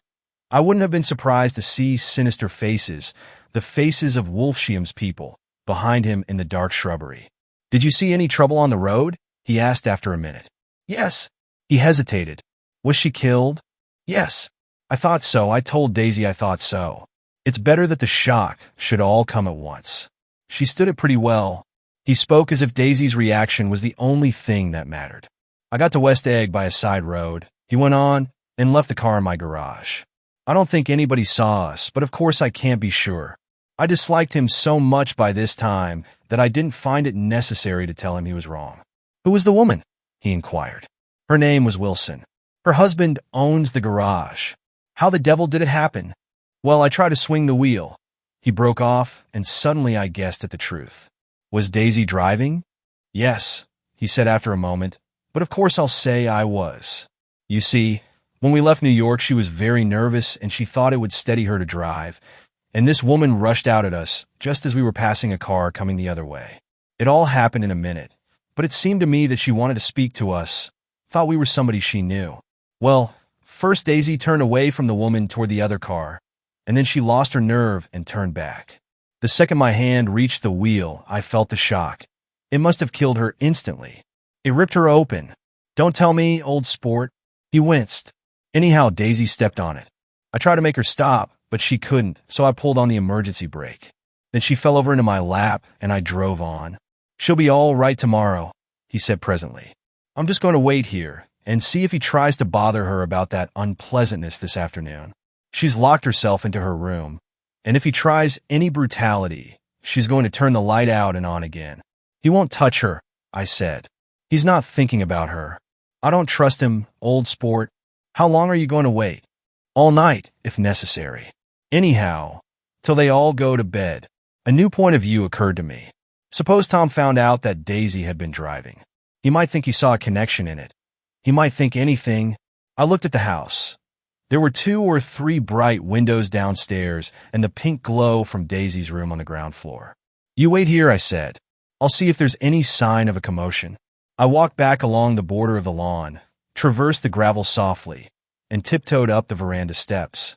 The drawing room curtains were open, and I saw that the room was empty. Crossing the porch where we had dined that June night 3 months before, I came to a small rectangle of light, which I guessed was the pantry window. The blind was drawn, but I found a rift at the sill. Daisy and Tom were sitting opposite each other at the kitchen table, with a plate of cold fried chicken between them and 2 bottles of ale. He was talking intently across the table at her, and in his earnestness his hand had fallen upon and covered her own. Once in a while she looked up at him and nodded in agreement. They weren't happy, and neither of them had touched the chicken or the ale, and yet they weren't unhappy either. There was an unmistakable air of natural intimacy about the picture, and anybody would have said that they were conspiring together. As I tiptoed from the porch, I heard my taxi feeling its way along the dark road toward the house. Gatsby was waiting where I had left him in the drive. Is it all quiet up there? He asked anxiously. Yes, it's all quiet. I hesitated. You'd better come home and get some sleep. He shook his head. I want to wait here till Daisy goes to bed. Good night, old sport. He put his hands in his coat pockets and turned back eagerly to his scrutiny of the house, as though my presence marred the sacredness of the vigil. So I walked away and left him standing there in the moonlight, watching over nothing. Chapter 8. I couldn't sleep all night. A foghorn was groaning incessantly on the sound, and I tossed half-sick between grotesque reality and savage, frightening dreams. Toward dawn, I heard a taxi go up Gatsby's drive, and immediately I jumped out of bed and began to dress. I felt that I had something to tell him, something to warn him about, and morning would be too late. Crossing his lawn, I saw that his front door was still open, and he was leaning against a table in the hall, heavy with dejection or sleep. Nothing happened, he said wanly. I waited, and about 4 o'clock she came to the window and stood there for a minute and then turned out the light. His house had never seemed so enormous to me as it did that night when we hunted through the great rooms for cigarettes. We pushed aside curtains that were like pavilions and felt over innumerable feet of dark wall for electric light switches. Once I tumbled with a sort of splash upon the keys of a ghostly piano. There was an inexplicable amount of dust everywhere, and the rooms were musty, as though they hadn't been aired for many days. I found the humidor on an unfamiliar table, with 2 stale, dry cigarettes inside. Throwing open the French windows of the drawing room, we sat smoking out into the darkness. You ought to go away, I said. It's pretty certain they'll trace your car. Go away now, old sport. Go to Atlantic City for a week, or up to Montreal. He wouldn't consider it. He couldn't possibly leave Daisy until he knew what she was going to do. He was clutching at some last hope, and I couldn't bear to shake him free. It was this night that he told me the strange story of his youth with Dan Cody. Told it to me because Jay Gatsby had broken up like glass against Tom's hard malice, and the long secret extravaganza was played out. I think that he would have acknowledged anything now, without reserve, but he wanted to talk about Daisy. She was the first nice girl he had ever known. In various unrevealed capacities, he had come in contact with such people, but always with indiscernible barbed wire between. He found her excitingly desirable. He went to her house, at first with other officers from Camp Taylor, then alone. It amazed him. He had never been in such a beautiful house before. But what gave it an air of breathless intensity was that Daisy lived there. It was as casual a thing to her as his tent out at camp was to him. There was a ripe mystery about it, a hint of bedrooms upstairs more beautiful and cool than other bedrooms, of gay and radiant activities taking place through its corridors, and of romances that were not musty and laid away already in lavender, but fresh and breathing and redolent of this year's shining motor cars and of dances whose flowers were scarcely withered. It excited him, too, that many men had already loved Daisy. It increased her value in his eyes. He felt their presence all about the house, pervading the air with the shades and echoes of still vibrant emotions. But he knew that he was in Daisy's house by a colossal accident. However glorious might be his future as Jay Gatsby, he was at present a penniless young man without a past, and at any moment the invisible cloak of his uniform might slip from his shoulders. So he made the most of his time. He took what he could get ravenously and unscrupulously. Eventually he took Daisy one still October night, took her because he had no real right to touch her hand. He might have despised himself, for he had certainly taken her under false pretenses. I don't mean that he had traded on his phantom millions, but he had deliberately given Daisy a sense of security. He let her believe that he was a person from much the same strata as herself, that he was fully able to take care of her. As a matter of fact, he had no such facilities. He had no comfortable family standing behind him, and he was liable at the whim of an impersonal government to be blown anywhere about the world. But he didn't despise himself, and it didn't turn out as he had imagined. He had intended, probably, to take what he could and go, but now he found that he had committed himself to the following of a grail. He knew that Daisy was extraordinary, but he didn't realize just how extraordinary a nice girl could be. She vanished into her rich house, into her rich, full life, leaving Gatsby nothing. He felt married to her. That was all. When they met again, 2 days later, it was Gatsby who was breathless, who was somehow betrayed. Her porch was bright with the bought luxury of starshine. The wicker of the settee squeaked fashionably as she turned toward him, and he kissed her curious and lovely mouth. She had caught a cold, and it made her voice huskier and more charming than ever, and Gatsby was overwhelmingly aware of the youth and mystery that wealth imprisons and preserves, of the freshness of many clothes, and of Daisy, gleaming like silver, safe and proud above the hot struggles of the poor. I can't describe to you how surprised I was to find out I loved her, old sport. I even hoped for a while that she'd throw me over, but she didn't, because she was in love with me too. She thought I knew a lot because I knew different things from her. Well, there I was way off my ambitions, getting deeper in love every minute, and all of a sudden I didn't care. What was the use of doing great things if I could have a better time telling her what I was going to do? On the last afternoon before he went abroad, he sat with Daisy in his arms for a long, silent time. It was a cold fall day, with fire in the room and her cheeks flushed. Now and then she moved, and he changed his arm a little, and once he kissed her dark shining hair. The afternoon had made them tranquil for a while, as if to give them a deep memory for the long parting the next day promised. They had never been closer in their month of love, nor communicated more profoundly one with another, than when she brushed silent lips against his coat's shoulder, or when he touched the end of her fingers, gently, as though she were asleep. He did extraordinarily well in the war. He was a captain before he went to the front, and following the Argonne battles, he got his majority and the command of the divisional machine guns. After the armistice, he tried frantically to get home, but some complication or misunderstanding sent him to Oxford instead. He was worried now. There was a quality of nervous despair in Daisy's letters. She didn't see why he couldn't come.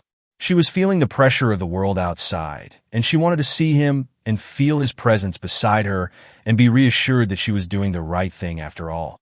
For Daisy was young, and her artificial world was redolent of orchids and pleasant, cheerful snobbery and orchestras which set the rhythm of the year, summing up the sadness and suggestiveness of life in new tunes. All night the saxophones wailed the hopeless comment of the Beale Street Blues, while 100 pairs of golden and silver slippers shuffled the shining dust. At the gray tea hour, there were always rooms that throbbed incessantly with this low, sweet fever, while fresh faces drifted here and there like rose petals blown by the sad horns around the floor. Through this twilight universe, Daisy began to move again with the season. Suddenly, she was again keeping half a dozen dates a day with half a dozen men, and drowsing asleep at dawn with the beads and chiffon of an evening dress tangled among dying orchids on the floor beside her bed. And all the time something within her was crying for a decision. She wanted her life shaped now, immediately, and the decision must be made by some force of love, of money, of unquestionable practicality that was close at hand. That force took shape in the middle of spring with the arrival of Tom Buchanan. There was a wholesome bulkiness about his person and his position, and Daisy was flattered. Doubtless, there was a certain struggle and a certain relief. The letter reached Gatsby while he was still at Oxford. It was dawn now on Long Island, and we went about opening the rest of the windows downstairs, filling the house with gray-turning, gold-turning light. The shadow of a tree fell abruptly across the dew, and ghostly birds began to sing among the blue leaves. There was a slow, pleasant movement in the air, scarcely a wind, promising a cool, lovely day. I don't think she ever loved him. Gatsby turned around from a window and looked at me challengingly. You must remember old sport. She was very excited this afternoon. He told her those things in a way that frightened her, that made it look as if I was some kind of cheap sharper. And the result was she hardly knew what she was saying. He sat down gloomily. Of course she might have loved him just for a minute when they were first married, and loved me more even then, do you see? Suddenly he came out with a curious remark. In any case, he said, it was just personal. What could you make of that, except to suspect some intensity in his conception of the affair that couldn't be measured? He came back from France when Tom and Daisy were still on their wedding trip, and made a miserable but irresistible journey to Louisville on the last of his army pay. He stayed there a week, walking the streets where their footsteps had clicked together through the November night, and revisiting the out-of-the-way places to which they had driven in her white car. Just as Daisy's house had always seemed to him more mysterious and gay than other houses, so his idea of the city itself, even though she was gone from it, was pervaded with a melancholy beauty. He left feeling that if he had searched harder, he might have found her, that he was leaving her behind. The day coach, he was penniless now, was hot. He went out to the open vestibule and sat down on a folding chair, and the station slid away and the backs of unfamiliar buildings moved by. Then out into the spring fields, where a yellow trolley raced them for a minute with people in it who might once have seen the pale magic of her face along the casual street. The track curved, and now it was going away from the sun, which, as it sank lower, seemed to spread itself in benediction over the vanishing city where she had drawn her breath. He stretched out his hand desperately, as if to snatch only a wisp of air, to save a fragment of the spot that she had made lovely for him. But it was all going by too fast now for his blurred eyes, and he knew that he had lost that part of it, the freshest and the best, forever. It was 9 o'clock when we finished breakfast and went out on the porch. The night had made a sharp difference in the weather, and there was an autumn flavor in the air. The gardener, the last one of Gatsby's former servants, came to the foot of the steps. I'm going to drain the pool today, Mr. Gatsby. Leaves will start falling pretty soon, and then there's always trouble with the pipes. Don't do it today, Gatsby answered. He turned to me apologetically. You know, old sport, I've never used that pool all summer. I looked at my watch and stood up. 12 minutes to my train. I didn't want to go to the city. I wasn't worth a decent stroke of work, but it was more than that. I didn't want to leave Gatsby. I missed that train, and then another before I could get myself away. I'll call you up, I said finally. Do? Old sport? I'll call you about noon. We walked slowly down the steps. I suppose Daisy'll call too. He looked at me anxiously, as if he hoped I'd corroborate this. I suppose so. Well, goodbye. We shook hands and I started away. Just before I reached the hedge, I remembered something and turned around. They're a rotten crowd, I shouted across the lawn. You're worth the whole damn bunch put together. I've always been glad I said that. It was the only compliment I ever gave him, because I disapproved of him from beginning to end. First he nodded politely, and then his face broke into that radiant and understanding smile, as if we'd been in ecstatic cahoots on that fact all the time.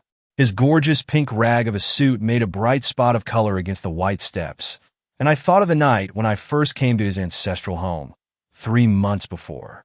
The lawn and drive had been crowded with the faces of those who guessed at his corruption, and he had stood on those steps, concealing his incorruptible dream, as he waved them goodbye.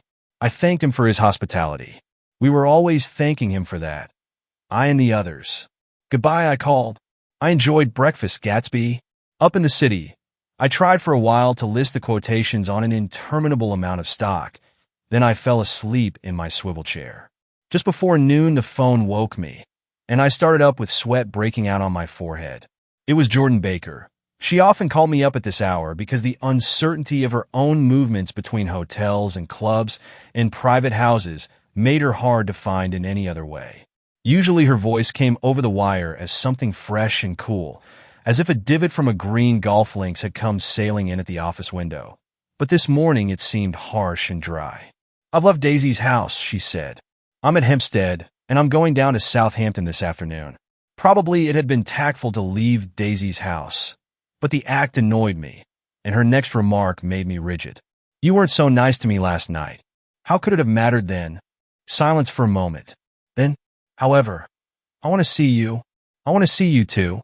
Suppose I don't go to Southampton and come into town this afternoon?" "No, I don't think this afternoon." "Very well. It's impossible this afternoon." "Various." We talked like that for a while, and then abruptly we weren't talking any longer. I don't know which of us hung up with a sharp click, but I know I didn't care. I couldn't have talked to her across a tea table that day if I never talked to her again in this world. I called Gatsby's house a few minutes later, but the line was busy. I tried 4 times. Finally, an exasperated central told me the wire was being kept open for long distance from Detroit. Taking out my timetable, I drew a small circle around the 3:50 train. Then I leaned back in my chair and tried to think. It was just noon. When I passed the ash heaps on the train, that morning I had crossed deliberately to the other side of the car. I suppose there'd be a curious crowd around there all day, with little boys searching for dark spots in the dust, and some garrulous man telling over and over what had happened, until it became less and less real even to him, and he could tell it no longer, and Myrtle Wilson's tragic achievement was forgotten. Now I want to go back a little and tell what happened at the garage after we left there the night before. They had difficulty in locating the sister, Catherine. She must have broken her rule against drinking that night, for when she arrived she was stupid with liquor and unable to understand that the ambulance had already gone to Flushing. When they convinced her of this, she immediately fainted, as if that was the intolerable part of the affair. Someone, kind or curious, took her in his car and drove her in the wake of her sister's body. Until long after midnight, a changing crowd lapped up against the front of the garage, while George Wilson rocked himself back and forth on the couch inside. For a while the door of the office was open, and everyone who came into the garage glanced irresistibly through it. Finally someone said it was a shame and closed the door. Michaelis and several other men were with him. First 4 or 5 men, later 2 or 3 men. Still later Michaelis had to ask the last stranger to wait there 15 minutes longer, while he went back to his own place and made a pot of coffee. After that, he stayed there alone with Wilson until dawn. About 3 o'clock the quality of Wilson's incoherent muttering changed. He grew quieter and began to talk about the yellow car. He announced that he had a way of finding out whom the yellow car belonged to, and then he blurted out that a couple of months ago his wife had come from the city with her face bruised and her nose swollen. But when he heard himself say this, he flinched and began to cry, "Oh, my God," again in his groaning voice. Michaelis made a clumsy attempt to distract him. "How long have you been married, George? Come on there, try and sit still a minute and answer my question. How long have you been married?" 12 years. 12 years. Ever had any children? Come on, George, sit still. I asked you a question. Did you ever have any children? The hard brown beetles kept thudding against the dull light, and whenever Michaelis heard a car go tearing along the road outside, it sounded to him like the car that hadn't stopped a few hours before. He didn't like to go into the garage because the workbench was stained where the body had been lying, So he moved uncomfortably around the office. He knew every object in it before morning, and from time to time sat down beside Wilson, trying to keep him more quiet. Have you got a church you go to sometimes, George? Maybe even if you haven't been there for a long time? Maybe I could call up the church and get a priest to come over, and he could talk to you, see? Don't belong to any. You ought to have a church, George, for times like this. You must have gone to church once. Didn't you get married in a church? Listen, George, listen to me. Didn't you get married in a church? That was a long time ago. The effort of answering broke the rhythm of his rocking. For a moment he was silent. Then the same half-knowing, half-bewildered look came back into his faded eyes. Look in the drawer there, he said, pointing at the desk. Which drawer? That drawer. That one. Michaelis opened the drawer nearest his hand. There was nothing in it but a small, expensive dog leash, made of leather and braided silver. It was apparently new. This? He inquired, holding it up. Wilson stared and nodded. I found it yesterday afternoon. She tried to tell me about it, but I knew it was something funny. You mean your wife bought it? She had it wrapped in tissue paper on her bureau. Michaelis didn't see anything odd in that, and he gave Wilson a dozen reasons why his wife might have bought the dog leash. But conceivably Wilson had heard some of these same explanations before, from Myrtle, because he began saying, "Oh, my God," again in a whisper. His comforter left several explanations in the air. Then he killed her, said Wilson. His mouth dropped open suddenly. Who did? I have a way of finding out. You're morbid, George, said his friend. This has been a strain to you, and you don't know what you're saying. You'd better try and sit quiet till morning. He murdered her. It was an accident, George. Wilson shook his head. His eyes narrowed, and his mouth widened slightly with the ghost of a superior I know, he said definitely. I'm one of these trusting fellas, and I don't think any harm to nobody, but when I get to know a thing, I know it. It was the man in that car. She ran out to speak to him, and he wouldn't stop.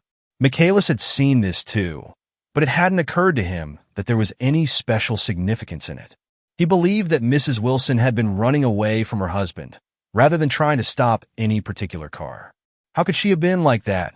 She's a deep one, said Wilson, as if that answered the question. Ah-h-h. He began to rock again, and Michaelis stood twisting the leash in his hand. Maybe you got some friend that I could telephone for, George? This was a forlorn hope. He was almost sure that Wilson had no friend. There was not enough of him for his wife. He was glad a little later when he noticed a change in the room, a blue quickening by the window, and realized that dawn wasn't far off. About 5 o'clock it was blue enough outside to snap off the light. Wilson's glazed eyes turned out to the ash heaps, where small gray clouds took on fantastic shapes and scurried here and there in the faint dawn wind. I spoke to her, he muttered after a long silence. I told her she might fool me, but she couldn't fool God. I took her to the window. With an effort he got up and walked to the rear window and leaned with his face pressed against it. And I said, God knows what you've been doing, everything you've been doing. You may fool me, but you can't fool God. Standing behind him, Michaelis saw with a shock that he was looking at the eyes of Dr. T. J. Eckelberg, which had just emerged, pale and enormous, from the dissolving night. God sees everything, repeated Wilson. That's an advertisement, Michaelis assured him. Something made him turn away from the window and look back into the room. But Wilson stood there a long time, his face close to the window pane, nodding into the twilight. By 6 o'clock, Michaelis was worn out and grateful for the sound of a car stopping outside. It was one of the watchers of the night before who had promised to come back, so he cooked breakfast for 3, which he and the other man ate together. Wilson was quieter now, and Michaelis went home to sleep. When he awoke 4 hours later and hurried back to the garage, Wilson was gone. His movements, he was on foot all the time, were afterward traced to Port Roosevelt and then to Gads Hill, where he bought a sandwich that he didn't eat and a cup of coffee. He must have been tired and walking slowly, for he didn't reach Gads Hill until noon. Thus far there was no difficulty in accounting for his time. There were boys who had seen a man acting sort of crazy, and motorists at whom he stared oddly from the side of the road. Then for 3 hours he disappeared from view. The police, on the strength of what he said to Michaelis, that he had a way of finding out, supposed that he spent that time going from garage to garage thereabout, inquiring for a yellow car. On the other hand, No garage man who had seen him ever came forward, and perhaps he had an easier, surer way of finding out what he wanted to know. By 2:30, he was in West Egg, where he asked someone the way to Gatsby's house. So by that time, he knew Gatsby's name. At 2 o'clock, Gatsby put on his bathing suit and left word with the butler that if anyone phoned word was to be brought to him at the pool. He stopped at the garage for a pneumatic mattress that had amused his guests during the summer, and the chauffeur helped him to pump it up. Then he gave instructions that the open car wasn't to be taken out under any circumstances. And this was strange because the front right fender needed repair. Gatsby shouldered the mattress and started for the pool. Once he stopped and shifted it a little, and the chauffeur asked him if he needed help. But he shook his head and in a moment disappeared among the yellowing trees. No telephone message arrived, but the butler went without his sleep and waited for it until 4 o'clock, until long after there was anyone to give it to if it came. I have an idea that Gatsby himself didn't believe it would come, and perhaps he no longer cared. If that was true, he must have felt that he had lost the old warm world, paid a high price for living too long with a single dream. He must have looked up at an unfamiliar sky through frightening leaves and shivered as he found what a grotesque thing a rose is and how raw the sunlight was upon the scarcely created grass. A new world, material without being real, where poor ghosts, breathing dreams like air, drifted fortuitously about like that ashen, fantastic figure gliding toward him through the amorphous trees. The chauffeur, he was one of Wolfsheim's protégés, heard the shots. Afterwards, he could only say that he hadn't thought anything much about them. I drove from the station directly to Gatsby's house, and my rushing anxiously up the front steps was the first thing that alarmed anyone. But they knew then, I firmly believe, with scarcely a word said, 4 of us, the chauffeur, butler, gardener, and I hurried down to the pool. There was a faint, barely perceptible movement of the water as the fresh flow from one end urged its way toward the drain at the other. With little ripples that were hardly the shadows of waves, the laden mattress moved irregularly down the pool.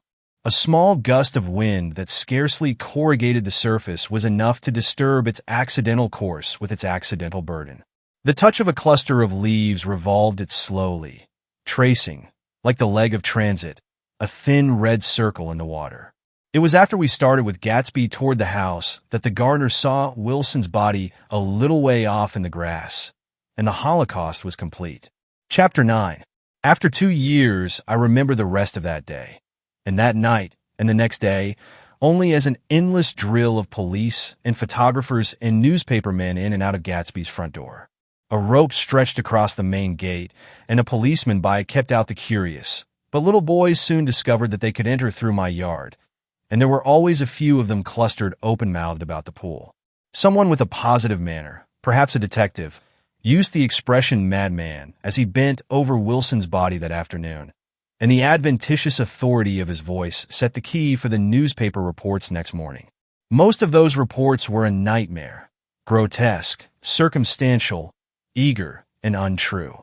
When Michaelis's testimony at the inquest brought to light Wilson's suspicions of his wife, I thought the whole tale would shortly be served up in racy pasquinade. But Catherine, who might have said anything, didn't say a word.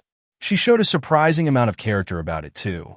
Looked at the coroner with determined eyes under that corrected brow of hers, and swore that her sister had never seen Gatsby, that her sister was completely happy with her husband, that her sister had been into no mischief whatever.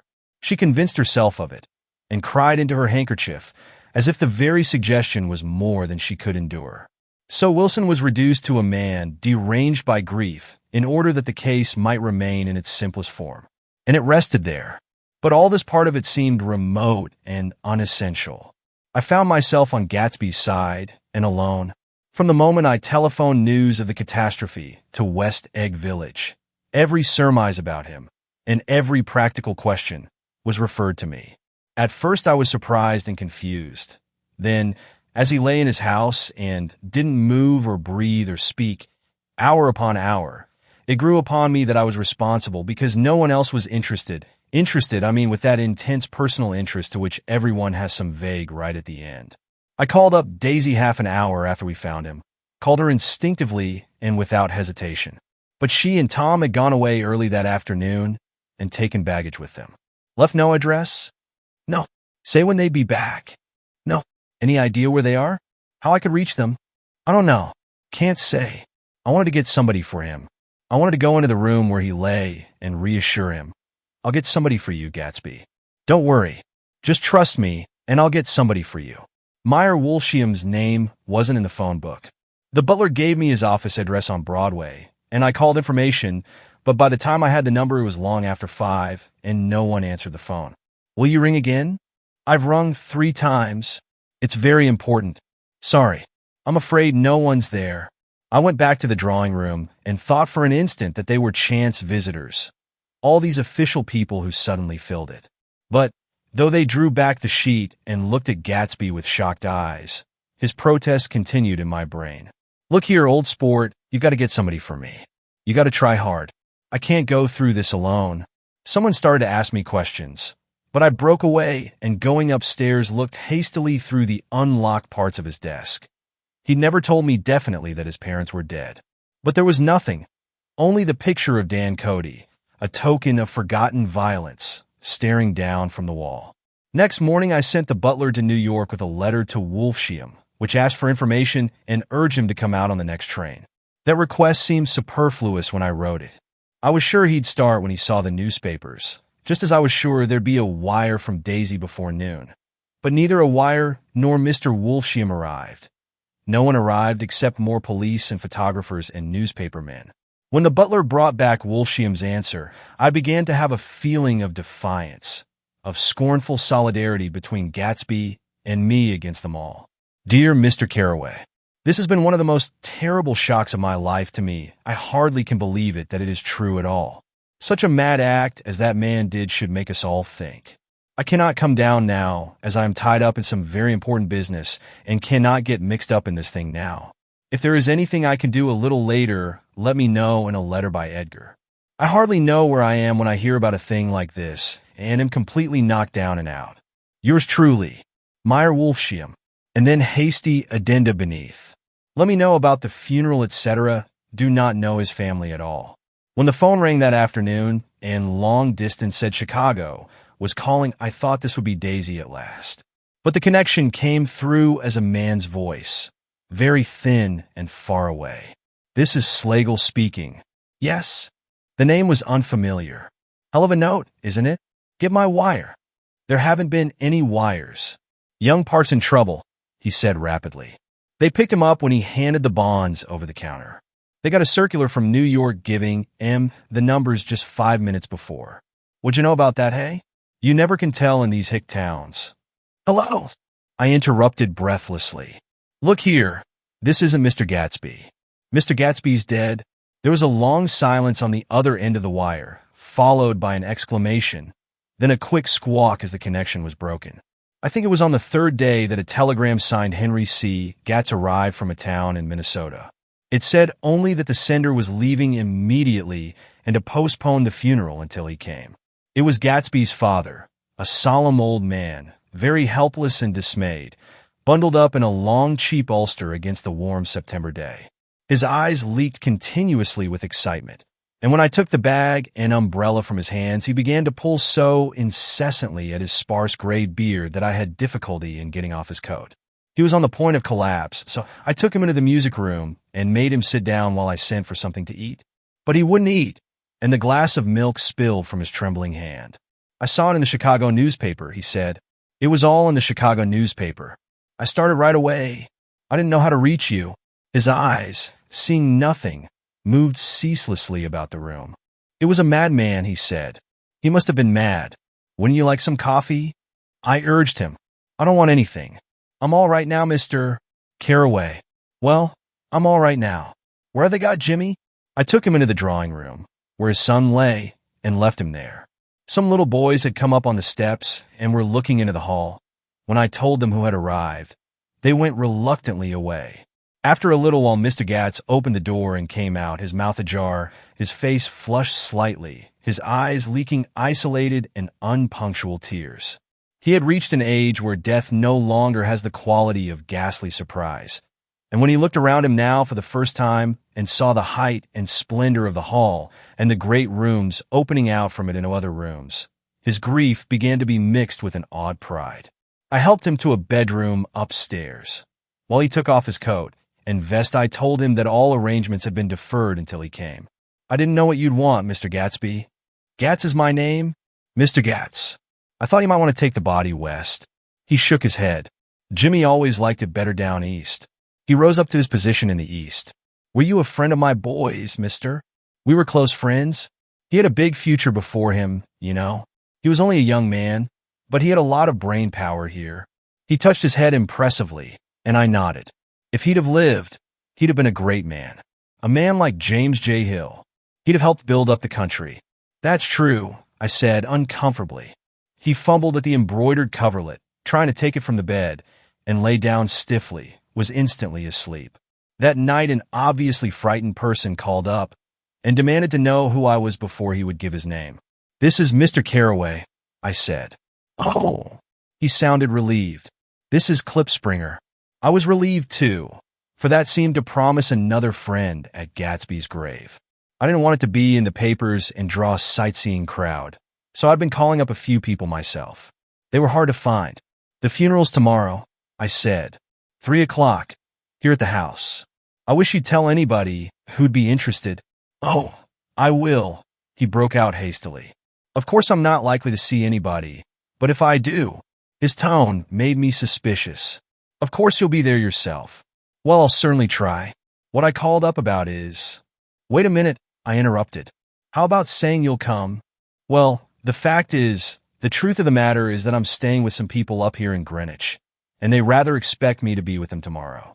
In fact, there's a sort of picnic or something. Of course I'll do my best to get away. I ejaculated an unrestrained huh, and he must have heard me, for he went on nervously. What I called up about was a pair of shoes I left there. I wonder if it'd be too much trouble to have the butler send them on. You see, they're tennis shoes, and I'm sort of helpless without them. My address is care of B.F. I didn't hear the rest of the name, because I hung up the receiver. After that I felt a certain shame for Gatsby. One gentleman to whom I telephoned implied that he had got what he deserved. However, that was my fault, for he was one of those who used to sneer most bitterly at Gatsby on the courage of Gatsby's liquor, and I should have known better than to call him. The morning of the funeral, I went up to New York to see Meyer Wolfsheim. I couldn't seem to reach him any other way. The door that I pushed open, on the advice of an elevator boy, was marked the Swastika Holding Company, and at first there didn't seem to be anyone inside. But when I'd shouted hello several times in vain, an argument broke out behind a partition, and presently a lovely Jewess appeared at an interior door and scrutinized me with black hostile eyes. Nobody's in, she said. Mr. Wolfsheim's gone to Chicago. The first part of this was obviously untrue, for someone had begun to whistle the rosary, tunelessly inside. Please say that Mr. Carraway wants to see him. I can't get him back from Chicago. Can I? At this moment a voice, unmistakably Wolfsheim's, called Stella from the other side of the door. Leave your name on the desk, she said quickly. I'll give it to him when he gets back, but I know he's there. She took a step toward me and began to slide her hands indignantly up and down her hips. You young men think you can force your way in here any time, she scolded. We're getting sick and tired of it. When I say he's in Chicago, he's in Chicago. I'll mention Gatsby. O.H. She looked at me over again. Will you just, what was your name? She vanished. In a moment Meyer Wolfsheim stood solemnly in the doorway, holding out both hands. He drew me into his office, remarking in a reverent voice that it was a sad time for all of us, and offered me a cigar. My memory goes back to when first I met him, he said, a young major just out of the army and covered over with medals he got in the war. He was so hard up he had to keep on wearing his uniform because he couldn't buy some regular clothes. First time I saw him was when he came into Weinbrenner's pool room at 43rd Street and asked for a job. He hadn't eaten anything for a couple of days. Come on, have some lunch with me, I said. He ate more than $4 worth of food in half an hour. Did you start him in business? I inquired. Start him. I made him. Oh. I raised him up out of nothing, right out of the gutter. I saw right away he was a fine-appearing, gentlemanly young man, and when he told me he was at Oxford, I knew I could use him good. I got him to join the American Legion, and he used to stand high there. Right off, he did some work for a client of mine up to Albany. We were so thick like that in everything. He held up two bulbous fingers, always together. I wondered if this partnership had included the World Series transaction in 1919. Now he's dead, I said after a moment. You were his closest friend. So, I know you'll want to come to his funeral this afternoon. I'd like to come. Well, come then. The hair in his nostrils quivered slightly, and as he shook his head, his eyes filled with tears. I can't do it. I can't get mixed up in it, he said. There's nothing to get mixed up in. It's all over now. When a man gets killed, I never like to get mixed up in it in any way. I keep out.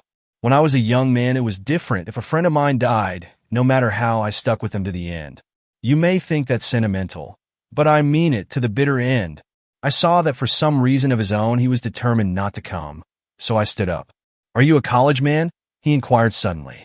For a moment, I thought he was going to suggest abnegation, but he only nodded and shook my hand.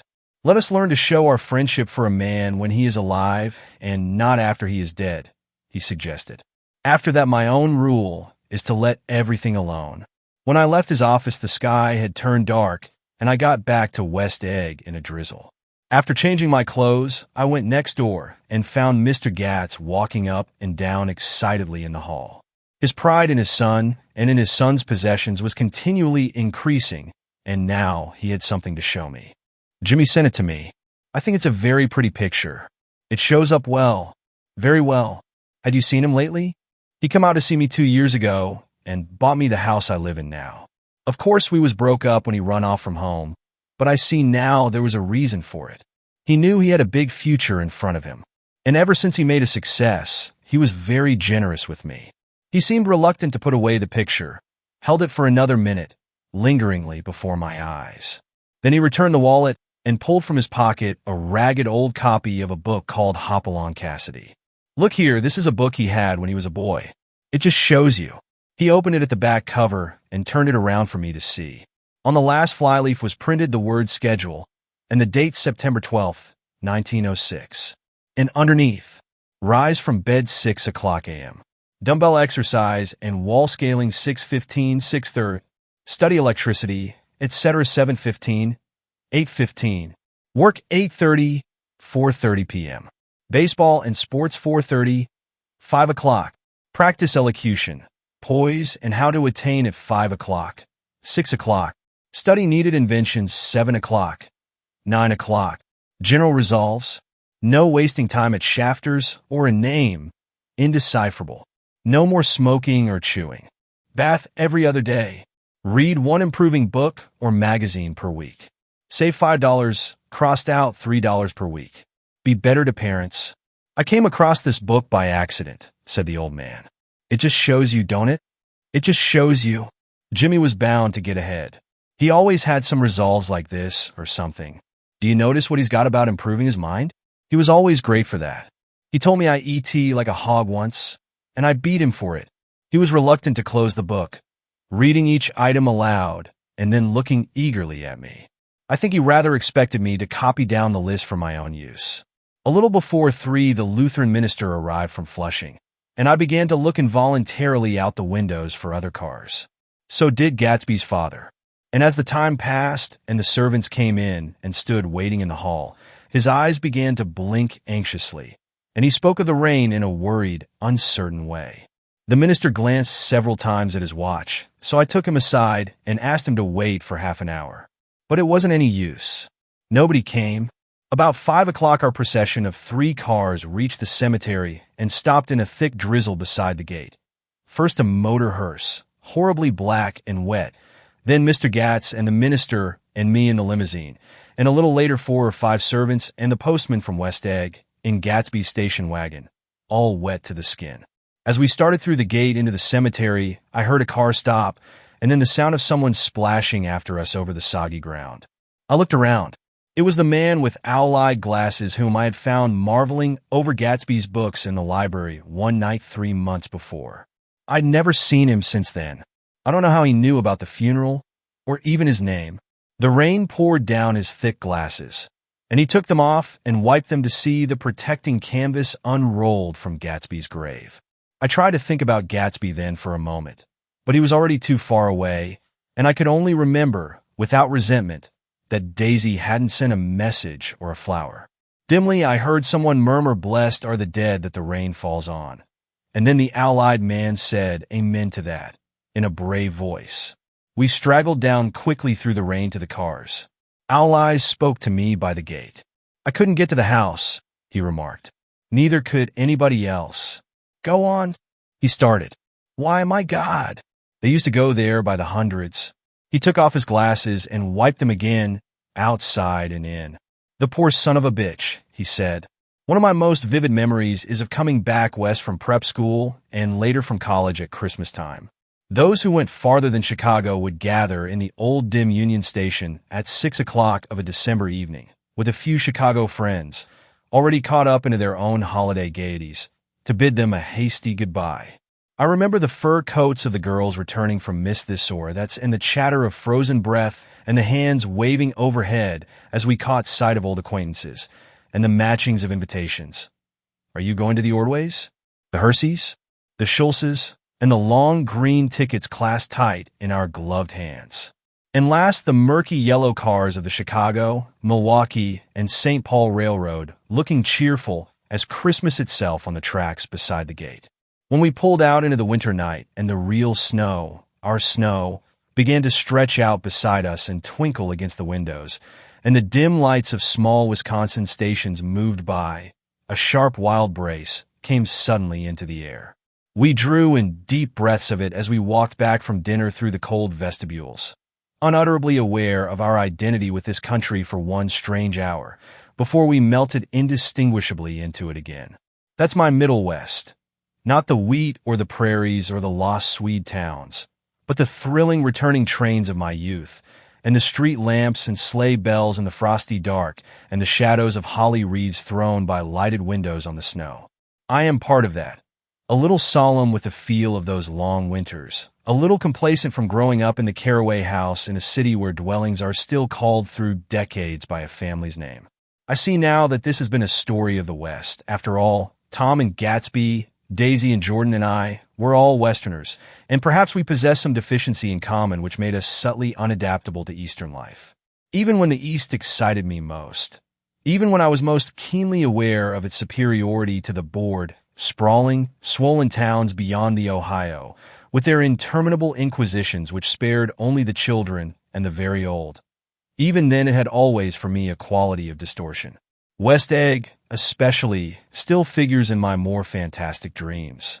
I see it as a night scene by El Greco, 100 houses, at once conventional and grotesque, crouching under a sullen, overhanging sky and a lusterless moon.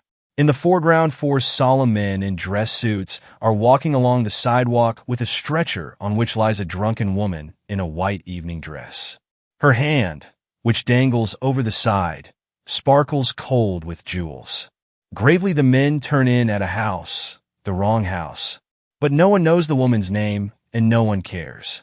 After Gatsby's death, the East was haunted for me like that, distorted beyond my eyes' power of correction. So when the blue smoke of brittle leaves was in the air and the wind blew the wet laundry stiff on the line, I decided to come back home. There was one thing to be done before I left, an awkward, unpleasant thing that perhaps had better have been let alone. But I wanted to leave things in order and not just trust that obliging and indifferent sea to sweep my refuse away. I saw Jordan Baker and talked over and around what had happened to us together and what had happened afterward to me, and she lay perfectly still listening in a big chair.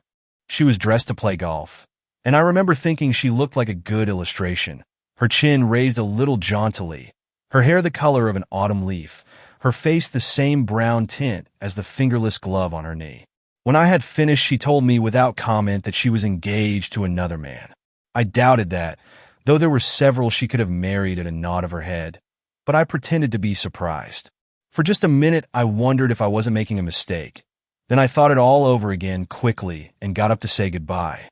"Nevertheless, you did throw me over," said Jordan suddenly. "You threw me over on the telephone. I don't give a damn about you now, but it was a new experience for me, and I felt a little dizzy for a while." We shook hands.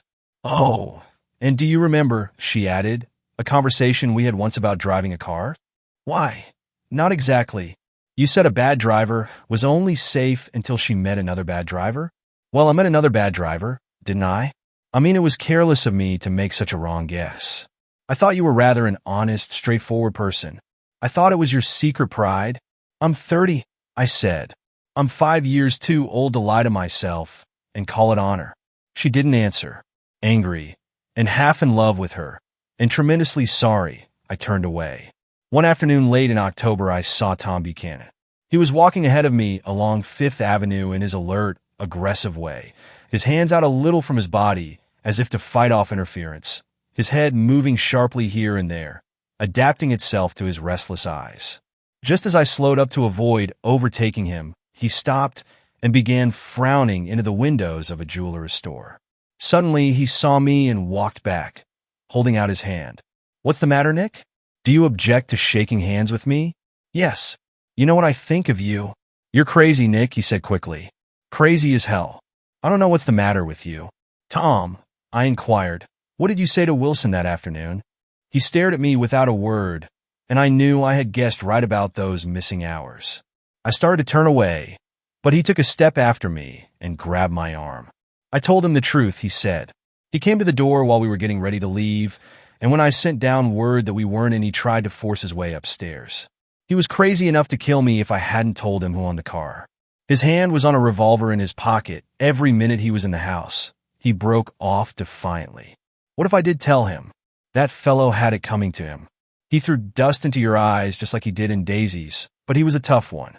He ran over Myrtle like you'd run over a dog, and never even stopped his car. There was nothing I could say, except the one unutterable fact that it wasn't true. And if you think I didn't have my share of suffering, look here, when I went to give up that flat and saw that damn box of dog biscuits sitting there on the sideboard, I sat down and cried like a baby. By God, it was awful. I couldn't forgive him or like him, but I saw that what he had done was, to him, entirely justified. It was all very careless and confused. They were careless people, Tom and Daisy. They smashed up things and creatures and then retreated back into their money or their vast carelessness, or whatever it was that kept them together, and let other people clean up the mess they had made. I shook hands with him. It seemed silly not to, for I felt suddenly as though I were talking to a child. Then he went into the jeweler's store to buy a pearl necklace, or perhaps only a pair of cuff buttons, rid of my provincial squeamishness forever. Gatsby's house was still empty when I left. The grass on his lawn had grown as long as mine. One of the taxi drivers in the village never took a fare past the entrance gate without stopping for a minute and pointing inside. Perhaps it was he who drove Daisy and Gatsby over to East Egg the night of the accident. And perhaps he had made a story about it all his own. I didn't want to hear it, and I avoided him when I got off the train. I spent my Saturday nights in New York because those gleaming, dazzling parties of his were with me so vividly that I could still hear the music and the laughter, faint and incessant, from his garden, and the cars going up and down his drive. One night I did hear a material car there, and saw its light stop at his front steps, but I didn't investigate. Probably it was some final guest who had been away at the ends of the earth and didn't know that the party was over. On the last night, with my trunk packed and my car sold to the grocer, I went over and looked at that huge, incoherent failure of a house once more. On the white steps, an obscene word, scrawled by some boy with a piece of brick, stood out clearly in the moonlight, and I erased it, drawing my shoe raspingly along the stone. Then I wandered down to the beach and sprawled out on the sand. Most of the big shore places were closed now, and there were hardly any lights except the shadowy, moving glow of a ferry boat across the sound. And as the moon rose higher, the inessential houses began to melt away until gradually I became aware of the old island here that flowered once for Dutch sailors' eyes, a fresh, green breast of the New World. Its vanished trees, the trees that had made way for Gatsby's house, had once pandered in whispers to the last and greatest of all human dreams. For a transitory, enchanted moment, man must have held his breath in the presence of this continent, compelled into an aesthetic contemplation he neither understood nor desired, face to face for the last time in history with something commensurate to his capacity for wonder. And as I sat there brooding on the old, unknown world, I thought of Gatsby's wonder when he first picked out the green light at the end of Daisy's dock. He had come a long way to this blue lawn, and his dream must have seemed so close that he could hardly fail to grasp it. He did not know that it was already behind him, somewhere back in that vast obscurity beyond the city, where the dark fields of the Republic rolled on under the night. Gatsby believed in the green light, the orgastic future that year by year recedes before us. It eluded us then, but that's no matter. Tomorrow we will run faster, stretch out our arms further. And one fine morning, so we beat on, boats against the current, borne back ceaselessly into the past. If you enjoyed this video, please like, share, and subscribe to my channel for more timeless classics. Your support helps me create and share more stories with you. Thank you.